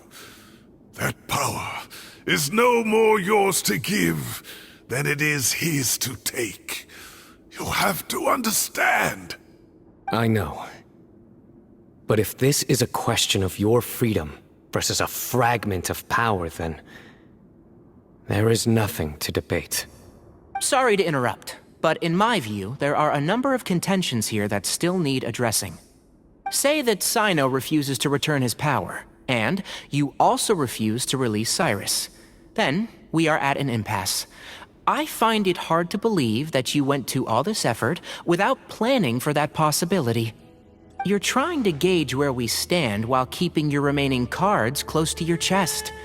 Well, my stance is, put the rest of your cards on the table. Then we can have a discussion. Wait, those ears... So, we have a descendant of the Valukashuna in our midst. Splendid! Fate smiles upon us after all. Everything we have longed for, Hermanubis will provide. Perhaps this very day we'll...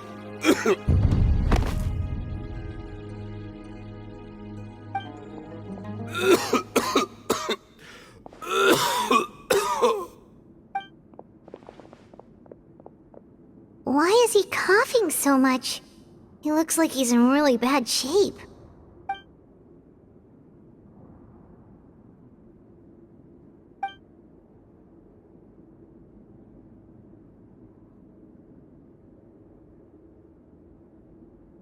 Moon, you... Take our leader back to his room. Sethos... you must... Grandfather, I know what you wish to say. Leave this in my hands. I don't like to drag out conversations, so I'll just cut to the chase. Had Cyrus not stopped the experiment all those years ago, the plan would most likely have been a success. The wisdom of Hermanubis would have been ours. Still, it's no use talking about what-ifs. We cannot change the past. I'm not like my grandfather. The Temple of Silence has a grand legacy and a sacred duty to fulfill. So it's somewhat inevitable for the leader to have an inflated sense of self. But I see things a little differently. I don't believe the temple has the same stature that it once did. Time has worn away at its prestige and changed things almost beyond recognition. So I'm not going to force your hand. You're all free to leave. Except for Cyrus. My grandfather gave him his chance once. And now I'm giving the rest of you yours. You have courage and wise judgment, kid. Reminds me a lot of Bamoon in his younger years. Oh, it truly wish that the temple would take an objective look at the academia of today. You've been to the city yourself. I'm sure you've seen that much has changed for the better, and things will only continue to improve. Why not consider cooperating with the academia once more? If you hadn't betrayed my grandfather, I might well be open to persuasion. But it's a bit too late for that now, Cyrus. Tainari made a good point earlier. He said there has to be more to your plan than this, and I agree. All you and Ba Moon are after is the Ba fragment. The professor will accept whatever fate you deem fit for him out of a sense of guilt. I am the one who has a choice to make. And that's how it was always going to be. Ultimately, you want to trade the Ba fragment for the professor, correct? I'm glad to see you're giving it some serious consideration. I won't forsake my professor, nor do I intend to run from a problem that I must face sooner or later. Give me one night to make my decision. That works. Then I'll be waiting to hear your verdict, Cyno. Oh, my grandfather still has a fair few things he wants to say to Cyrus, so I'll be escorting him back now.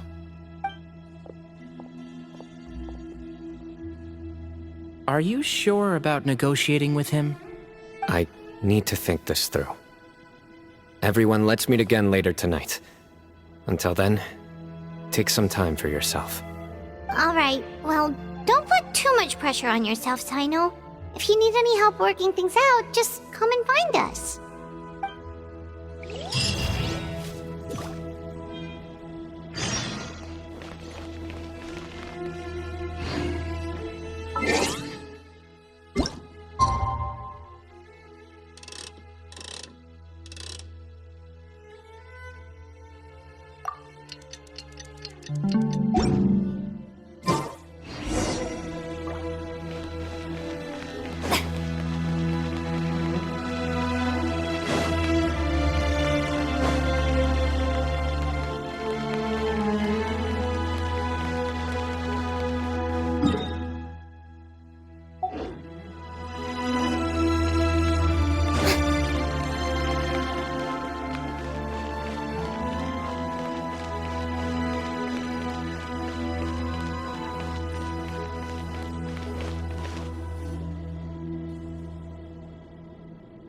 I've taken some time to reflect on this.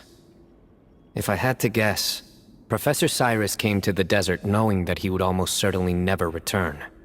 He's a stubborn man who tends to double down when he feels strongly about something. We won't get anywhere trying to convince him to escape. I agree. My master Nephis says the same thing. Once Cyrus makes up his mind about something, he won't listen to reason. So that's one thing. A few other things come to mind too. You've heard all you need to hear about the Temple of Silence, so on that, I don't have anything to add. My own memories of this place are hazy though. Probably something to do with the overpowering presence of the Ba fragments. That might explain why I suffered from constant headaches and fevers as a child. I do remember having some fleeting moments of profound emotion when vague images would appear in my mind. But I don't recall much, only bits and pieces. I was still young then, and all I could understand was that there was a strong will inside my mind. Thinking back on it now, I suppose it was Hermanubis' way of trying to encourage me, even if we couldn't communicate. The power that came to inhabit my spirit was probably one of the cornerstones of their whole faith. So if the will and might of Hermanubis is a real, intangible thing, and they are its rightful worshippers, then... You're not gonna give in to their demands, are you? Surely there has to be another way!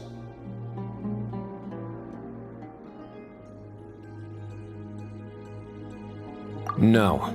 I have no intention of returning it. I need this power to protect Sumeru. But the temple has the right to make the final decision over its fate, since it belongs to one of the 7 pillars of King Deshret. So I will challenge them head-on, and win the right to wield this power for myself, fair and square.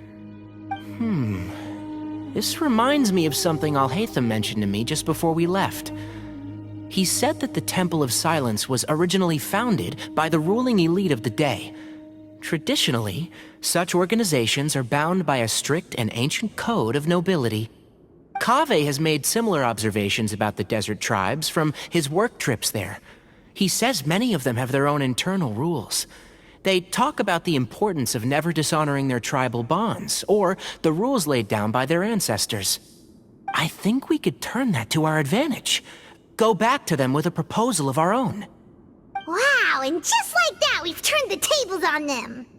Looks like we have the same idea. Turn it back on them now while we still can, in terms that they cannot refuse. That's how we win this.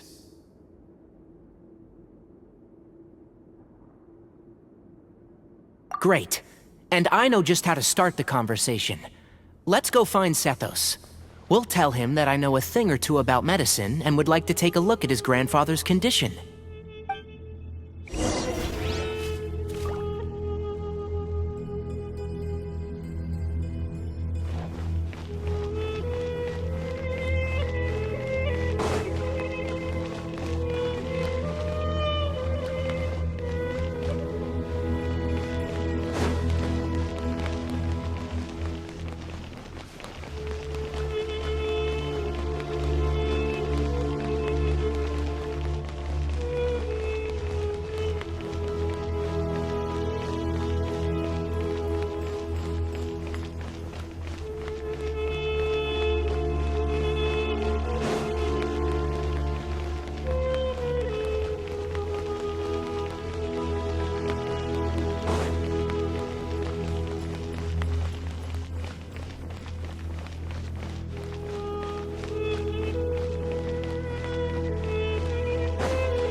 Sethos, let's talk.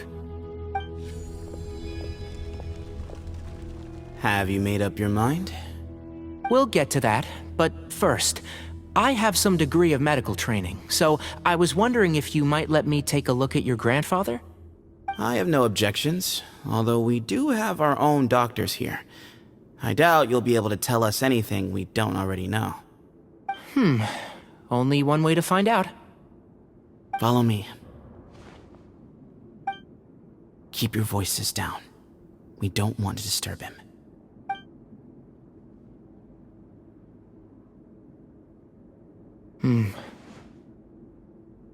Let's talk outside.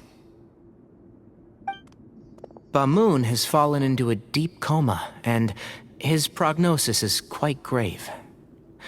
I'm sure that your physicians have come to the same conclusion. He appears to have sustained a serious injury in his youth, which has been exacerbated over the years by the heavy burden of work and now by the effects of old age. Regretfully, I must inform you that, based on what I've seen with patients in a similar condition, he doesn't have long left. A few days at most. Yeah. I've known for a long time. You're his heir, aren't you?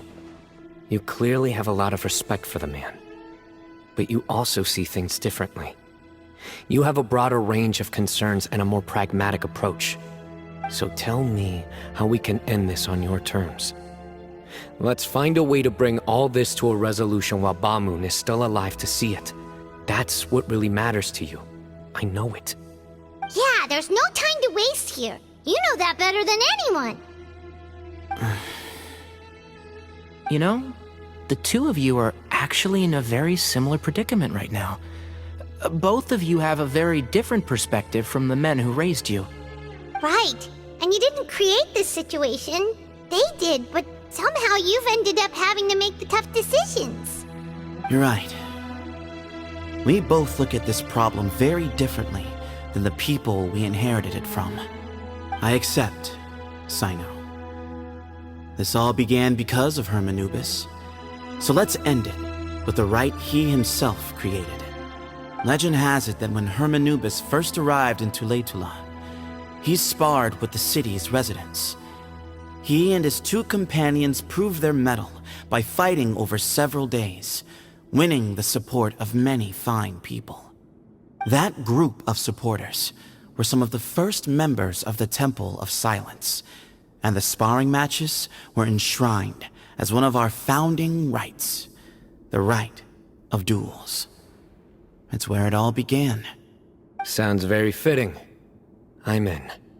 As a fellow vessel of Hermanubis, your ties to the Temple of Silence run deep. So I will permit you to participate in this rite, along with your chosen companions. 3 against 3. Sounds good. However, I have some additional terms. As the challengers, you must win all 3 of your fights to win. And Cyno, both of us must put our Ba fragment on the line. The winner takes them both. Letting Cyrus leave with one of the Ba fragments was a mistake, made by my grandfather out of pity. It is a long-standing issue that must be addressed for the Temple of Silence to move forward. I can make no concessions on that front. None needed. We're on the same page. If I win, the Temple of Silence must release Cyrus, and consider this past dispute resolved. If you win, I'll return my power to you. It's a deal. Then let's meet at the ceremonial hall tomorrow evening, 8 o'clock.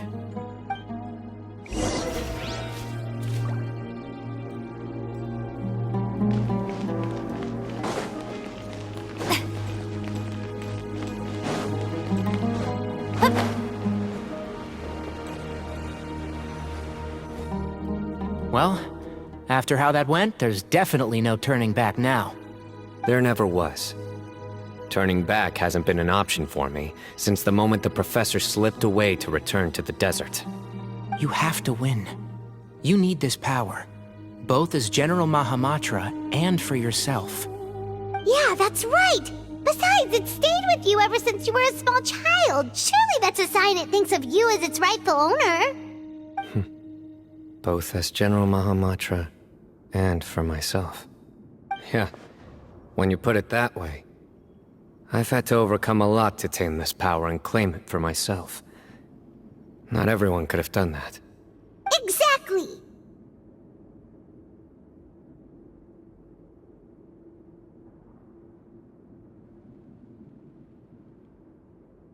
The Traveler and I will never lose. And neither shall I. The desert was home to an ancient and great civilization that, for a variety of reasons, fell out with the civilization of the rainforest. It's just as Dia said. Prejudice has pushed people apart. But there must be personal factors at work here too. I can't shake the feeling that Bamun cares for many more things than he lets on. And I don't think that Sethos is any kind of villain. He's just doing what he thinks is best.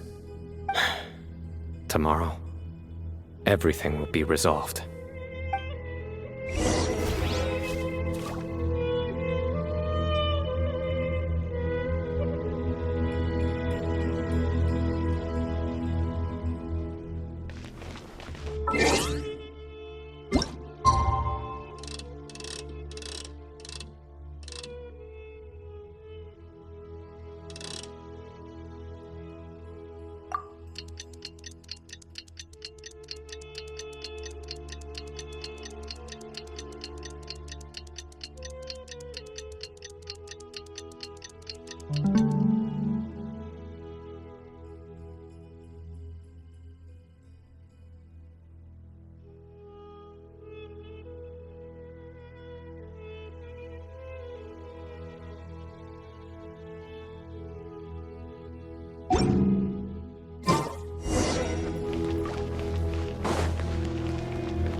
We gather on this day to perform once more the rite of duels, with the greatest of all sages, Lord Hermanubis, as our witness, for his power and authority is present in our midst.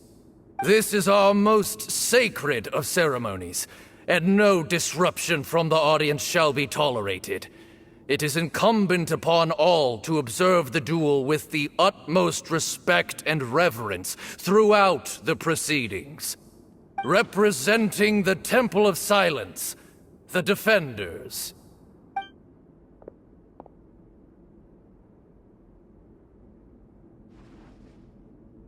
Grandfather, you're here. A rite of duels after all these years. I am surprised by your decisions, Ethos. I know what I'm doing, Grandfather. Just leave it to me. Representing the Academia, the Challengers. Ready. We will fight to have our voices heard. Warriors, take your positions and decide on the order of battle. We come not to debate what brings our challengers here, nor what will become of the defeated duelists. Duelists, the might of Hermanubis himself is at stake here. Now, fight. Fight until the rightful victor is proclaimed. Huh? Are you sure?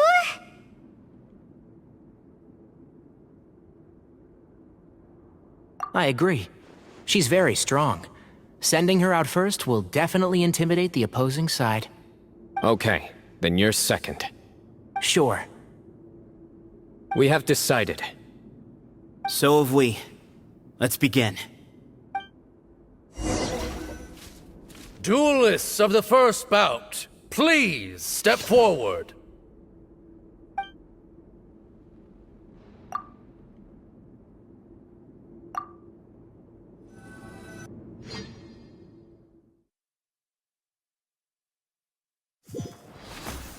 Don't forget, safety first! Hey, you there! Little bit too much chatter from the audience over there. Hey!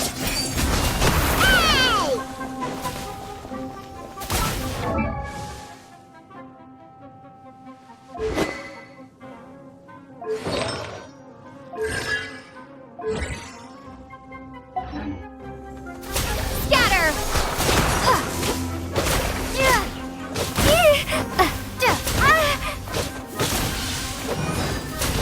Propagate!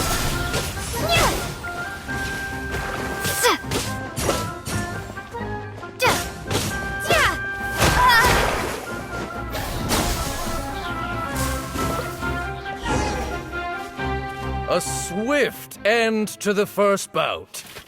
I now invite the duelists of the second bout to please step forward. When you're both ready, you may begin. Let's begin. Watch out! He drank plenty of water before the bout, so he should be fine.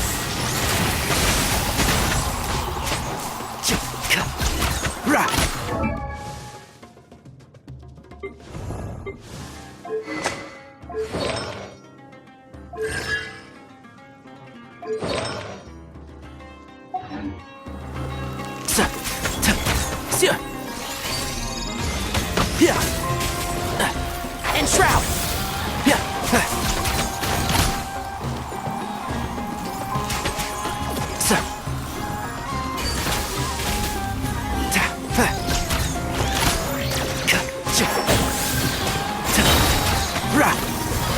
Let's nip that in the bud.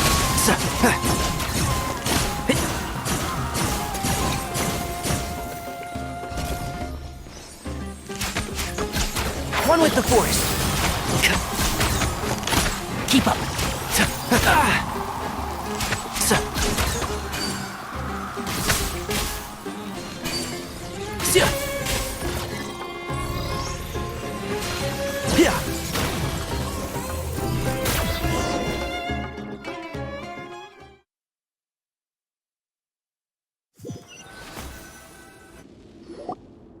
Thus ends the second bout. We will now move to the third bout. Duelists, please step forward. I'm ready. So am I. This is the final stage of the rite. I remind you both that the terms you agreed upon in advance are binding. When you're both ready, you may begin.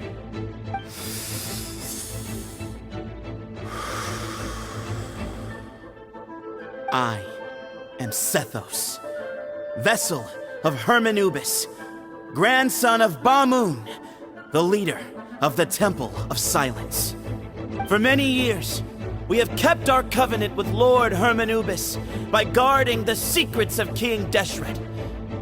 And even in our darkest hour, when we could not see a way forward, we chose not to abandon hope, but to embark on a brave new experiment so that we might prevail.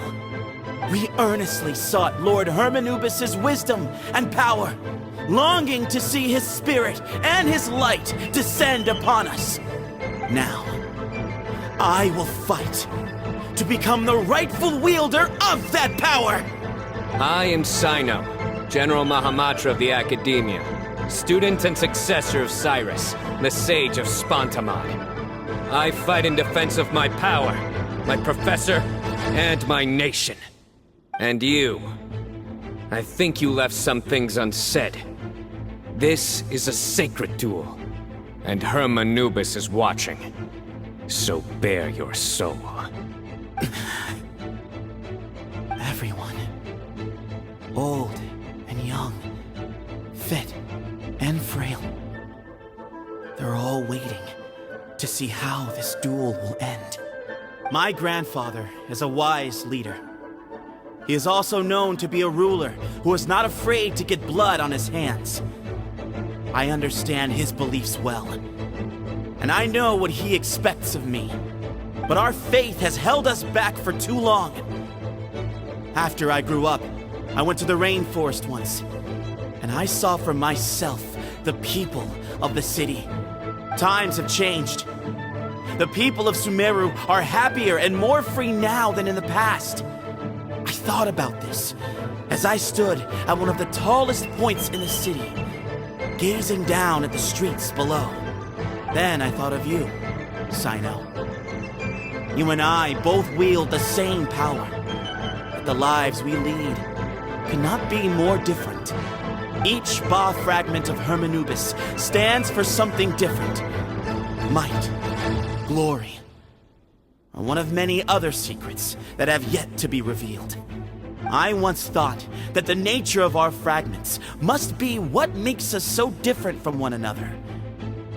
But maybe it's that you've found your answer, and I am still searching for mine. I am more than just a warrior. I am my own person. Exactly.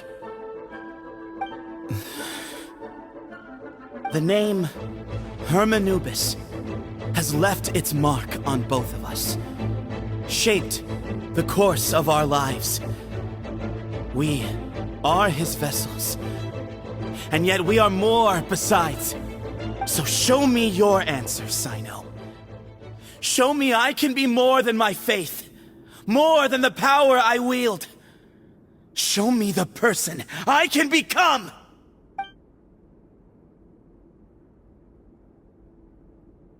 Bring it on!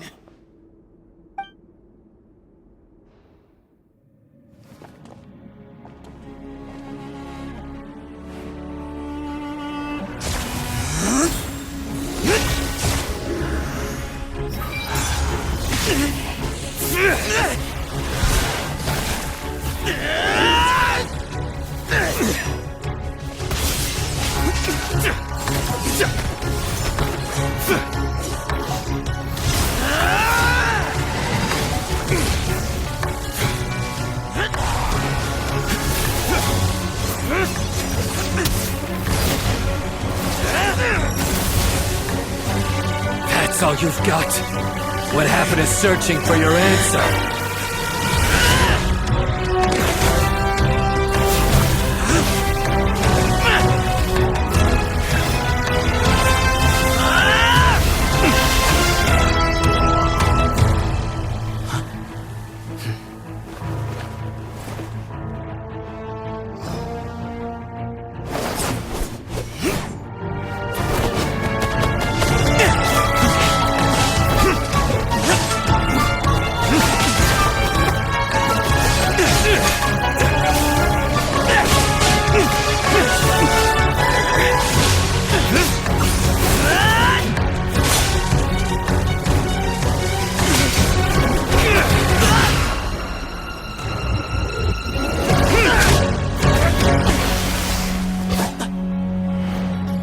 fight's over. Do you yield? You won. Well then, looks like you found your answer.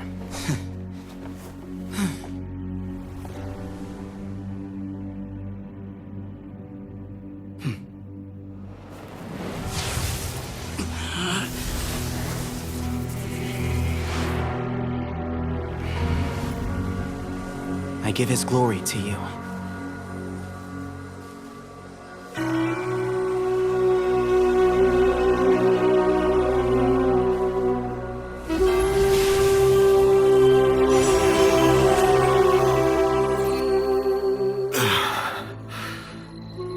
I've seen that light. That is the light of our Lord, the great Hermanubis, priest over all other priests. His spirit dwells within that lightning, and his will lives on. Once a warrior of Tynar, he emerged from the barren desert sands to serve the god king Al-Ahmar. After the death of the god king, Hermanubis gathered his followers and the Tynarian priests and led them to the city of Tule-Tula. There, they founded the Temple of Silence, and from that day forth, we became stewards of all knowledge that survived from King Deshret's civilization. Barely a century passed before war ravaged the desert. One by one, Eremite leaders took up arms against each other in battles that would devour what little remained of their civilization. Only the wise city of Tule-Tula was spared under the guiding hand of the Tynarians. But peace did not last. Coveting the knowledge of King Deshret, the beasts set their eyes on Tule-Tula. The king of Gurabad laid siege to the city and ordered the sages to surrender to him the Temple of Silence as proof of his victory. The ruling elite colluded with their oppressors, betraying the temple so as to hold on to their rule over the city. They declared that the knowledge guarded by the temple was the true cause of corruption. These were dark days, and we faced enemies on all sides. Our Lord had long since exhausted his strength, keeping the forbidden knowledge introduced by King Deshret at bay. To ensure the temple's continued survival, he broke his being into many pieces and began the ceremony of Hermanubis' legacy, bestowing his power upon his mortal followers. With this power, the temple was able to defeat the tyrant's army. Yet, we were not hailed as heroes. Strange and unfamiliar as this power was, it struck fear into the people's hearts and drove them to reject us. In the end, the people of the temple and the Tule-Tula Tynarians left the city for good and made their way to the rainforest. What followed next was inevitable. The elite of Tule-Tula fell and were decimated. War engulfed the desert. And we wandered from place to place, always in hiding, all the while keeping close watch over our secrets and staying true to our mission. Betrayal forced us out of the desert and into the forest. Then mistrust drove us from the forest into the desert once more. We have lived in exile for far, far too long. Yet, today, the Temple of Silence has borne witness to the glory of Hermanubis once more. Thank you.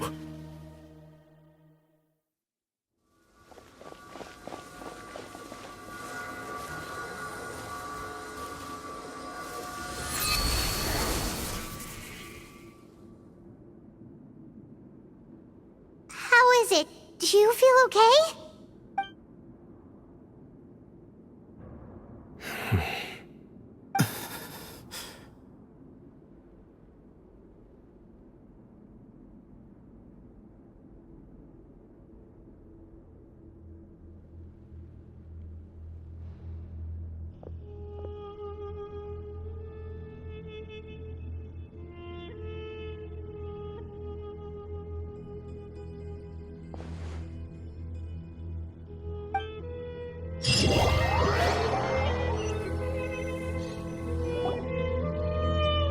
Grandfather.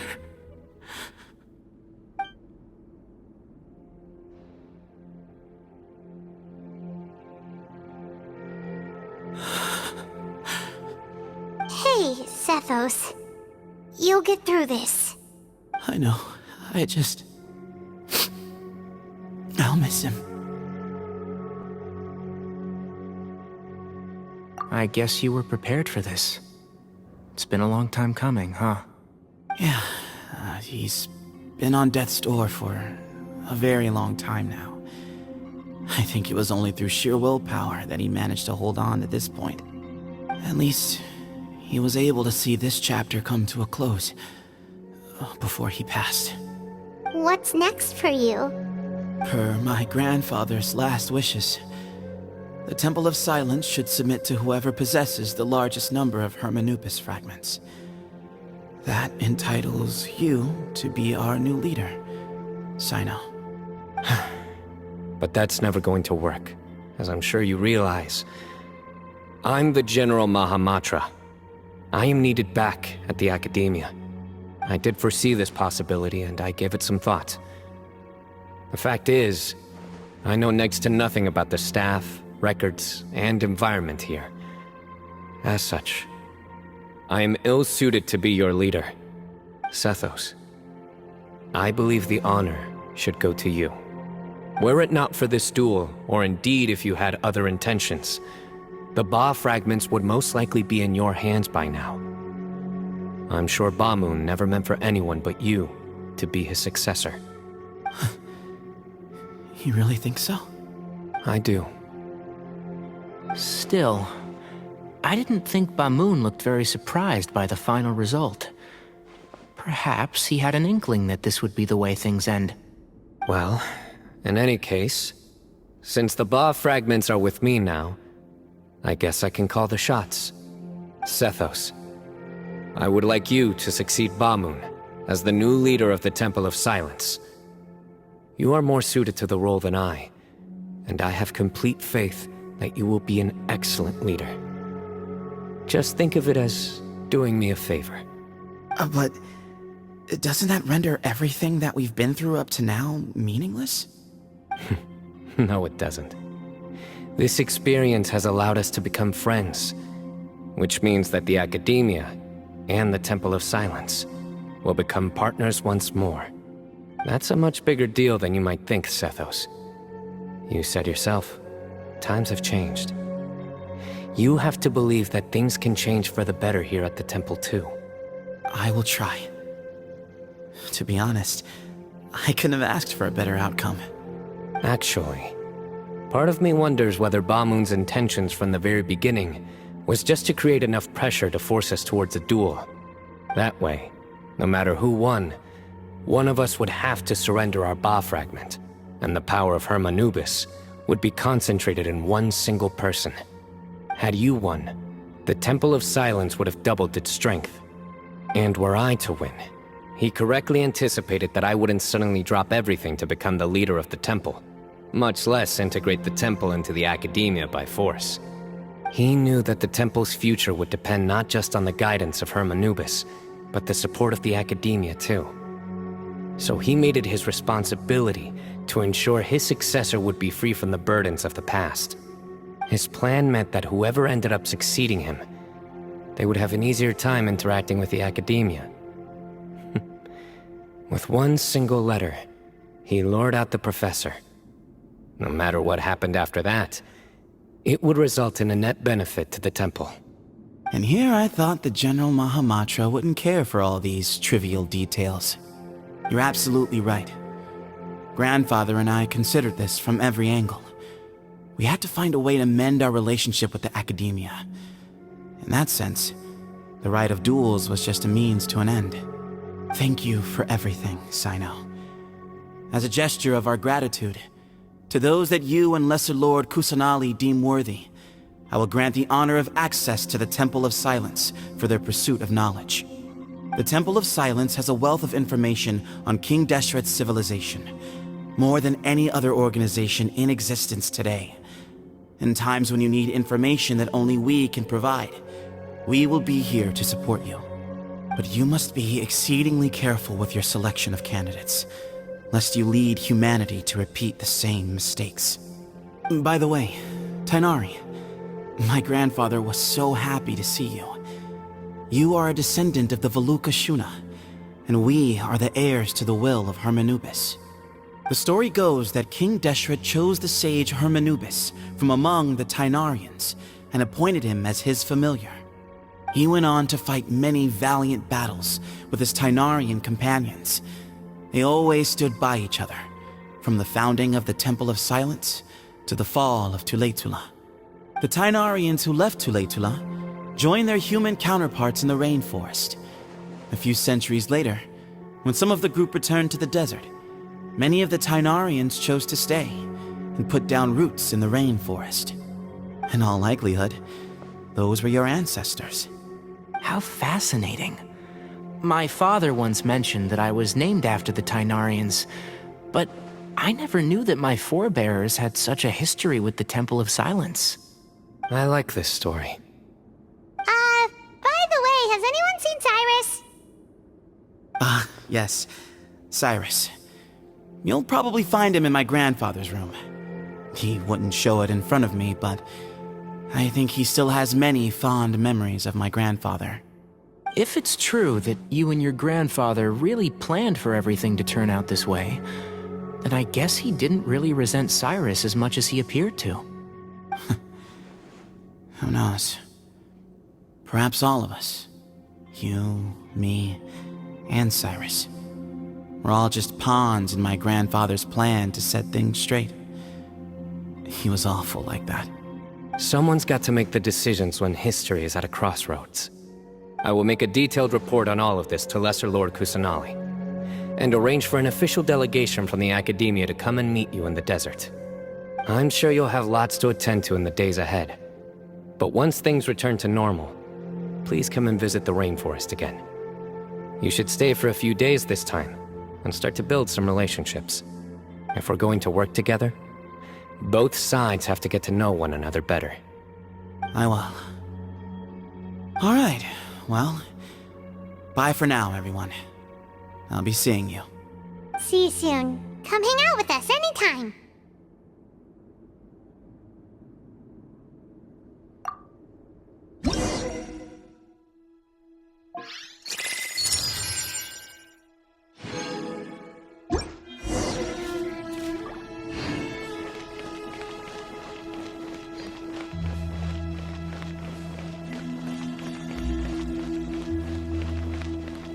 Grandfather, we did it.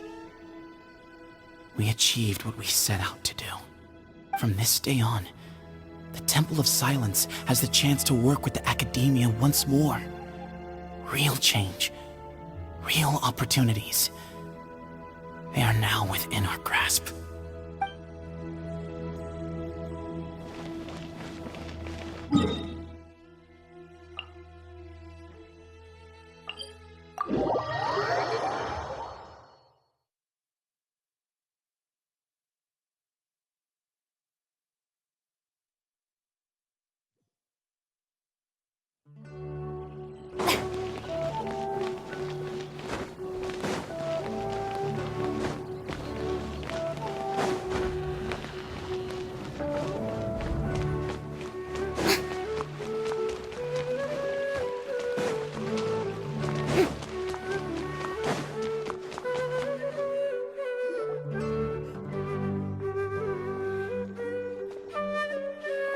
What were you thinking gallivanting off into the desert alone at your age? What if you take the bucket, You told not a soul what you were up to, designated nobody to handle your affairs, and left everyone scrambling frantically to try and figure out how on earth to clean up the colossal mess you'd made. Oh, please, will you stop your yelling? What other choice did I have? What do you mean, what other choice? Do you mean to tell me that after all your years of learning, and sagehood no less, the only idea you could conjure up in that white-haired walnut of yours was to shoot off into the unknown like some hot-headed 20-year-old adventurer? A one-man suicide mission, That's the best idea that one of the finest minds of a generation could come up with, is it? It astounds me that you survived the journey, and you're lucky that Ba Moon didn't finish you off when you arrived. All right, all right. Honestly, the way you're going off on me, it's like you wish you'd been there to lend him a hand. Does it mean nothing to you that I'm your colleague and former classmate? I've got nothing more to say. What's the point of berating an old bag of bones? What do you mean, bag of bones? I'm a flesh and blood hero who, despite his old age, saved our General Mahamatra from being stripped of his powers. Okay, look. Fine, I admit it, I was in the wrong. How can I make it up to you? What about, a month's work at the Academia? 1 month? Try 3. Inari's master is really laying into Cyrus. Let's give them a wide berth. Professor brought this on himself. Don't pay any attention to him. Wow, I haven't seen Master get this riled up in a long time. The last time he chewed someone out like this must have been back when I was still a student. I think I'll go around and update everyone, tell them the situation's resolved. Want to come with me? We can go for dinner afterwards. My treat. You in? Makes sense. I'm in. Paimon's coming too! Let's go!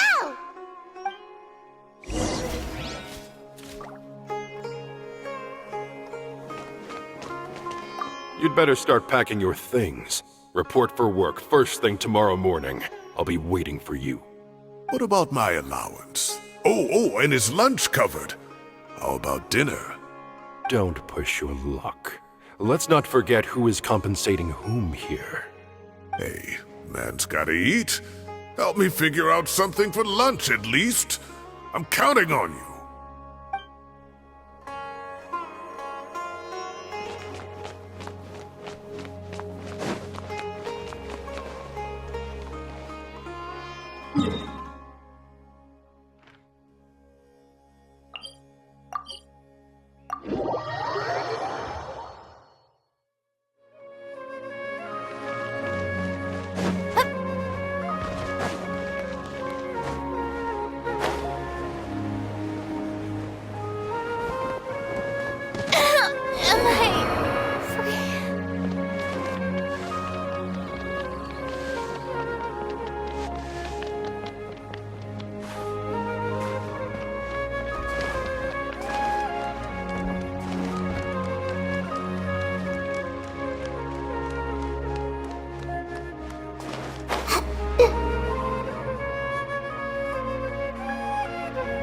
Hey, Kale. You're back! Well, look who we have here. Would you mind explaining to me what has been going on this past few days? I heard you all ran off into the desert and got embroiled in a major catastrophe. All taken care of. That does not answer my question. How could you be so careless? That goes for you as well. Yes, and you too. When you run into problems, you really ought to ask for help, you know? I've been around the block. Don't you think it would have made sense to involve me? And let's not forget, I know the desert like the back of my hand. Now would not be a good time to attempt to argue with Farazan. You're right. Mm-hmm. It's not the first time that I've had to talk to you about this sort of thing either. You need to learn that there are times when the right thing to do is get a more experienced member of staff involved. Do I make myself clear? Because if you don't, Kale, please do something. He's giving me the signal. All right, Guess it's time to play my ace in the hole. Say, Madame Farazan, I can see you're pretty upset, but, I was just wondering, remember that time you offered to give me a tour of the academia? Does that offer still stand? Huh? Wait, did I hear that right? Kale, you remember? Wonderful. Well, of course the offer still stands. Come on. Madame Farazan will show you around the old classrooms.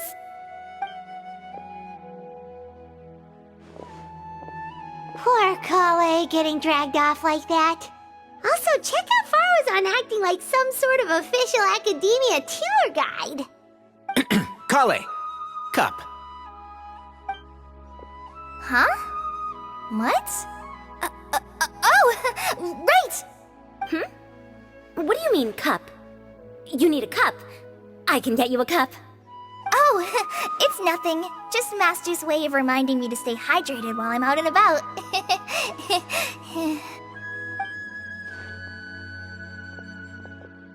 It's code for let's reconvene at the cafe. Tainari and I used it while we were in school, and it's become something of a family tradition now. Oh, that's kind of fun. Mm-hmm. 2 people left. Let's bring them along, too.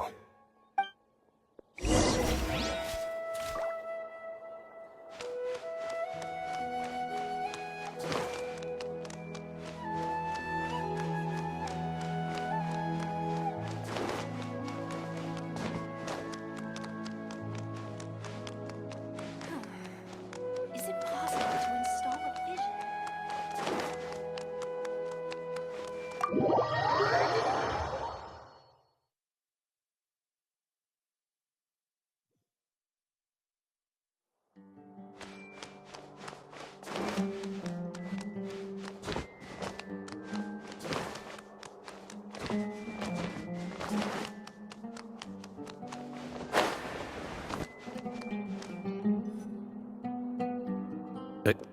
Am I hallucinating? Or do I see Kaveh and Alhaitham engaged in diligent studying? We're just reorganizing all the books we used. Look, there's a whole mountain of them. There's no rush. Nobody reads these books anyway. My sincere thanks to you both. Yes, with your help, we resolved the issue rather swiftly and painlessly. And the outcome was better than we could have hoped for.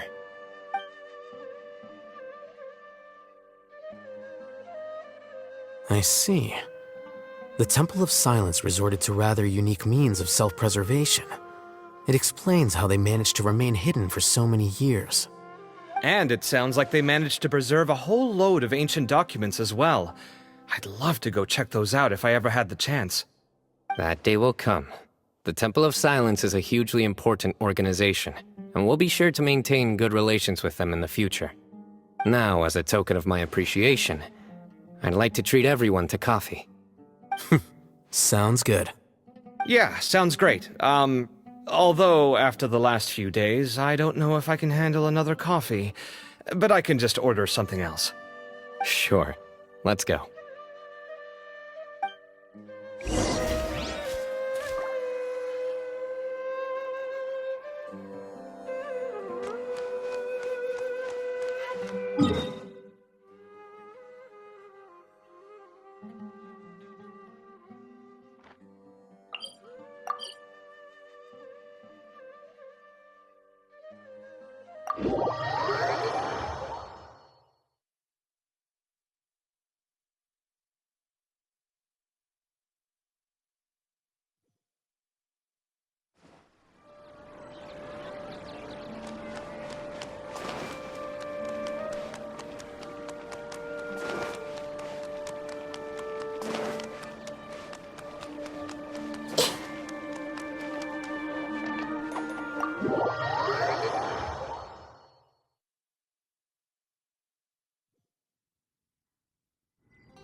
And then, the Traveler just pounced on their opponent and knocked them right out cold! Then there was Tainari. He put up an amazing fight, too! We ended up winning all 3 bouts! Whoa! Part of me wishes I'd been there to see it, but I'd have been biting my nails off worrying about you guys. A truly edifying account of the events. Bereft of detail, but it has livened up the room all the same. Hey, Paimon included all the juicy details. The Traveler just pounced and then waved their sword like this, then spun around and blocked. Despite winning 3 bouts in a row, you still ceded the position of leader to him. That's very dignified of you, Cyno. Of course. Being dignified comes with being a true champion. I got to be a champion too for once. I've not sparred much with desert folk before. It was a pretty unique experience. Yeah! Huge place! It felt like something right out of an epic poem! Imagine this. It was like there was... Maybe save that one for later, Paimon. Dessert's here.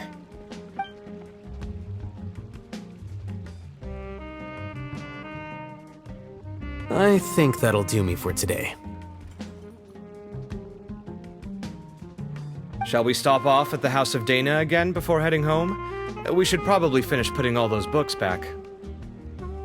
My thoughts exactly. See you around. I should get going as well. See you all later. Make sure you get some good rest tonight. I need to go say thanks to the Core 30 for their help. Also, Sir Nephis says he wanted to introduce me to some of the Academia's work processes. So, I gotta dash too. Kali's come a long way. She's much more confident at dealing with other people these days. Everyone's a work in progress. You never stop learning. Yeah, true.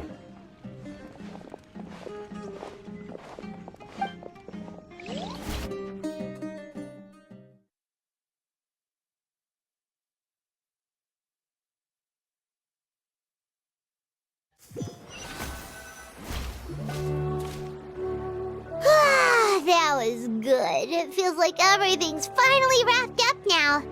Life is all about these moments when you can finally relax and hang out with good friends after a job well done. And also, those desserts Cyno got, they were really good. Paimon definitely needs more of those in the future. Do you 3 have anything planned for the rest of the day? If not, would you come somewhere with me? That's a secret for now. Wouldn't want to spoil the surprise. Okay, I think I can guess what you're talking about. It'll definitely be a nice surprise. Well, now Paimon's curious. Come on, let's go.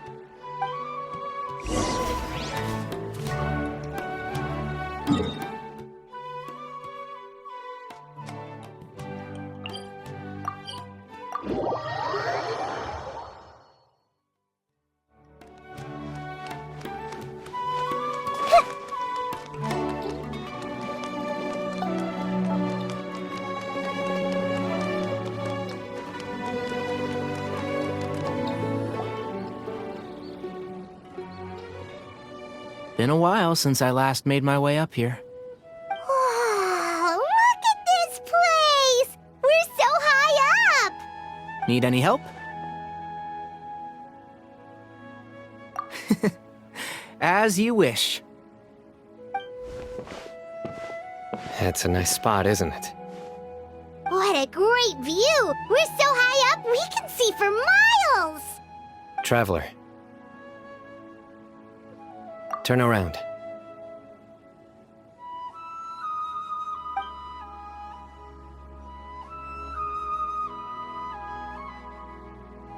This is my secret base. Somewhere I only bring my best friends. When I was a student, I used to slip away and climb up here all the time, just to clear my head. I was quite young then, and hadn't made too many friends yet. Back then, I had a lot of the same questions that Sethos was asking. Who am I? Why do I have this power? And what should I be fighting for? Our gifts help us to find our rightful place in the world. That was my experience. And I'm sure Sethos will figure things out in his own time, too.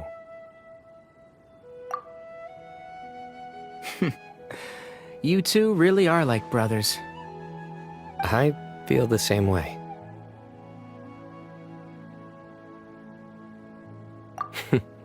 Of course.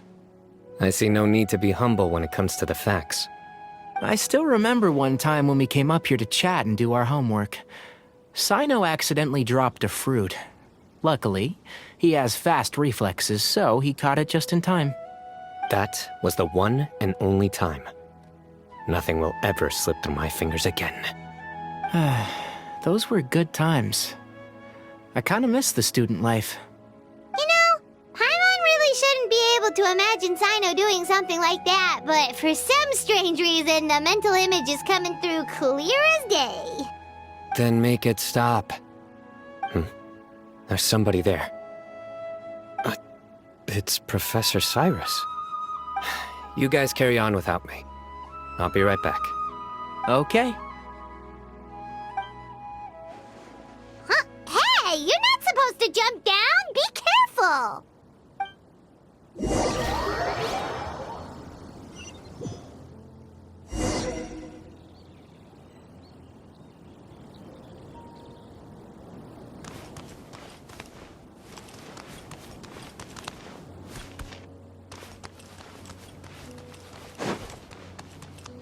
Nowhere to run! Oh my days. I can't believe how stupid I look in this one. Professor, what are you muttering to yourself about? Cyno. Just the man I'm looking for. Guess what I found in some old notebooks? Some old photos? Can you believe it? This notebook was just sitting in a pile of odds and ends in the sage's office. I must have forgotten to take it with me, and no one's touched it since. It was still right there. I was at the Academia earlier to discuss my workload with Nephis. I swung by the old office to have a look around and just happened to cross it. Well, time flies. Look how tiny you are in this picture. Still a kid. You look quite young yourself in that one. Ah, it's this one. I remember that. Lisa took it, didn't she? Yep. Looks like her work, all right. Who else could have found just the right angle to make me look so unbelievably hideous? And this one. Looks like we're both dozing off. Oh, cheeky girl. Taking secret photos of us without our knowledge. Is there something you'd like to say to me, Professor? Like what? Like, these are good photos, aren't they? Hey, at moments like this, I hardly know where to begin. I can't pretend I'm a good person. Bamoon had every reason to despise me. And well, so do you if you feel the same way. Don't be ridiculous, you old codger. Is that not what you wanted me to say? Oh, I've dreamt of that place many times after leaving the desert. Sometimes I've dreamed that I was doing research with them again. And other times, I dream of the day they saved my life. Oh, it was one of the happiest times of my life. We all learned so much from one another. You've matured so much over the years, Cyno. Since you're my professor, I should save you some face by not calling you out on all the non-answers you just gave. So, I will do the right thing and keep my mouth shut. Good thinking. Take your own advice next time. Seriously, why bully an old man like me? I thought heroes were supposed to be gracious. Hey, wait, how did I not notice this one earlier? Lisa strikes again.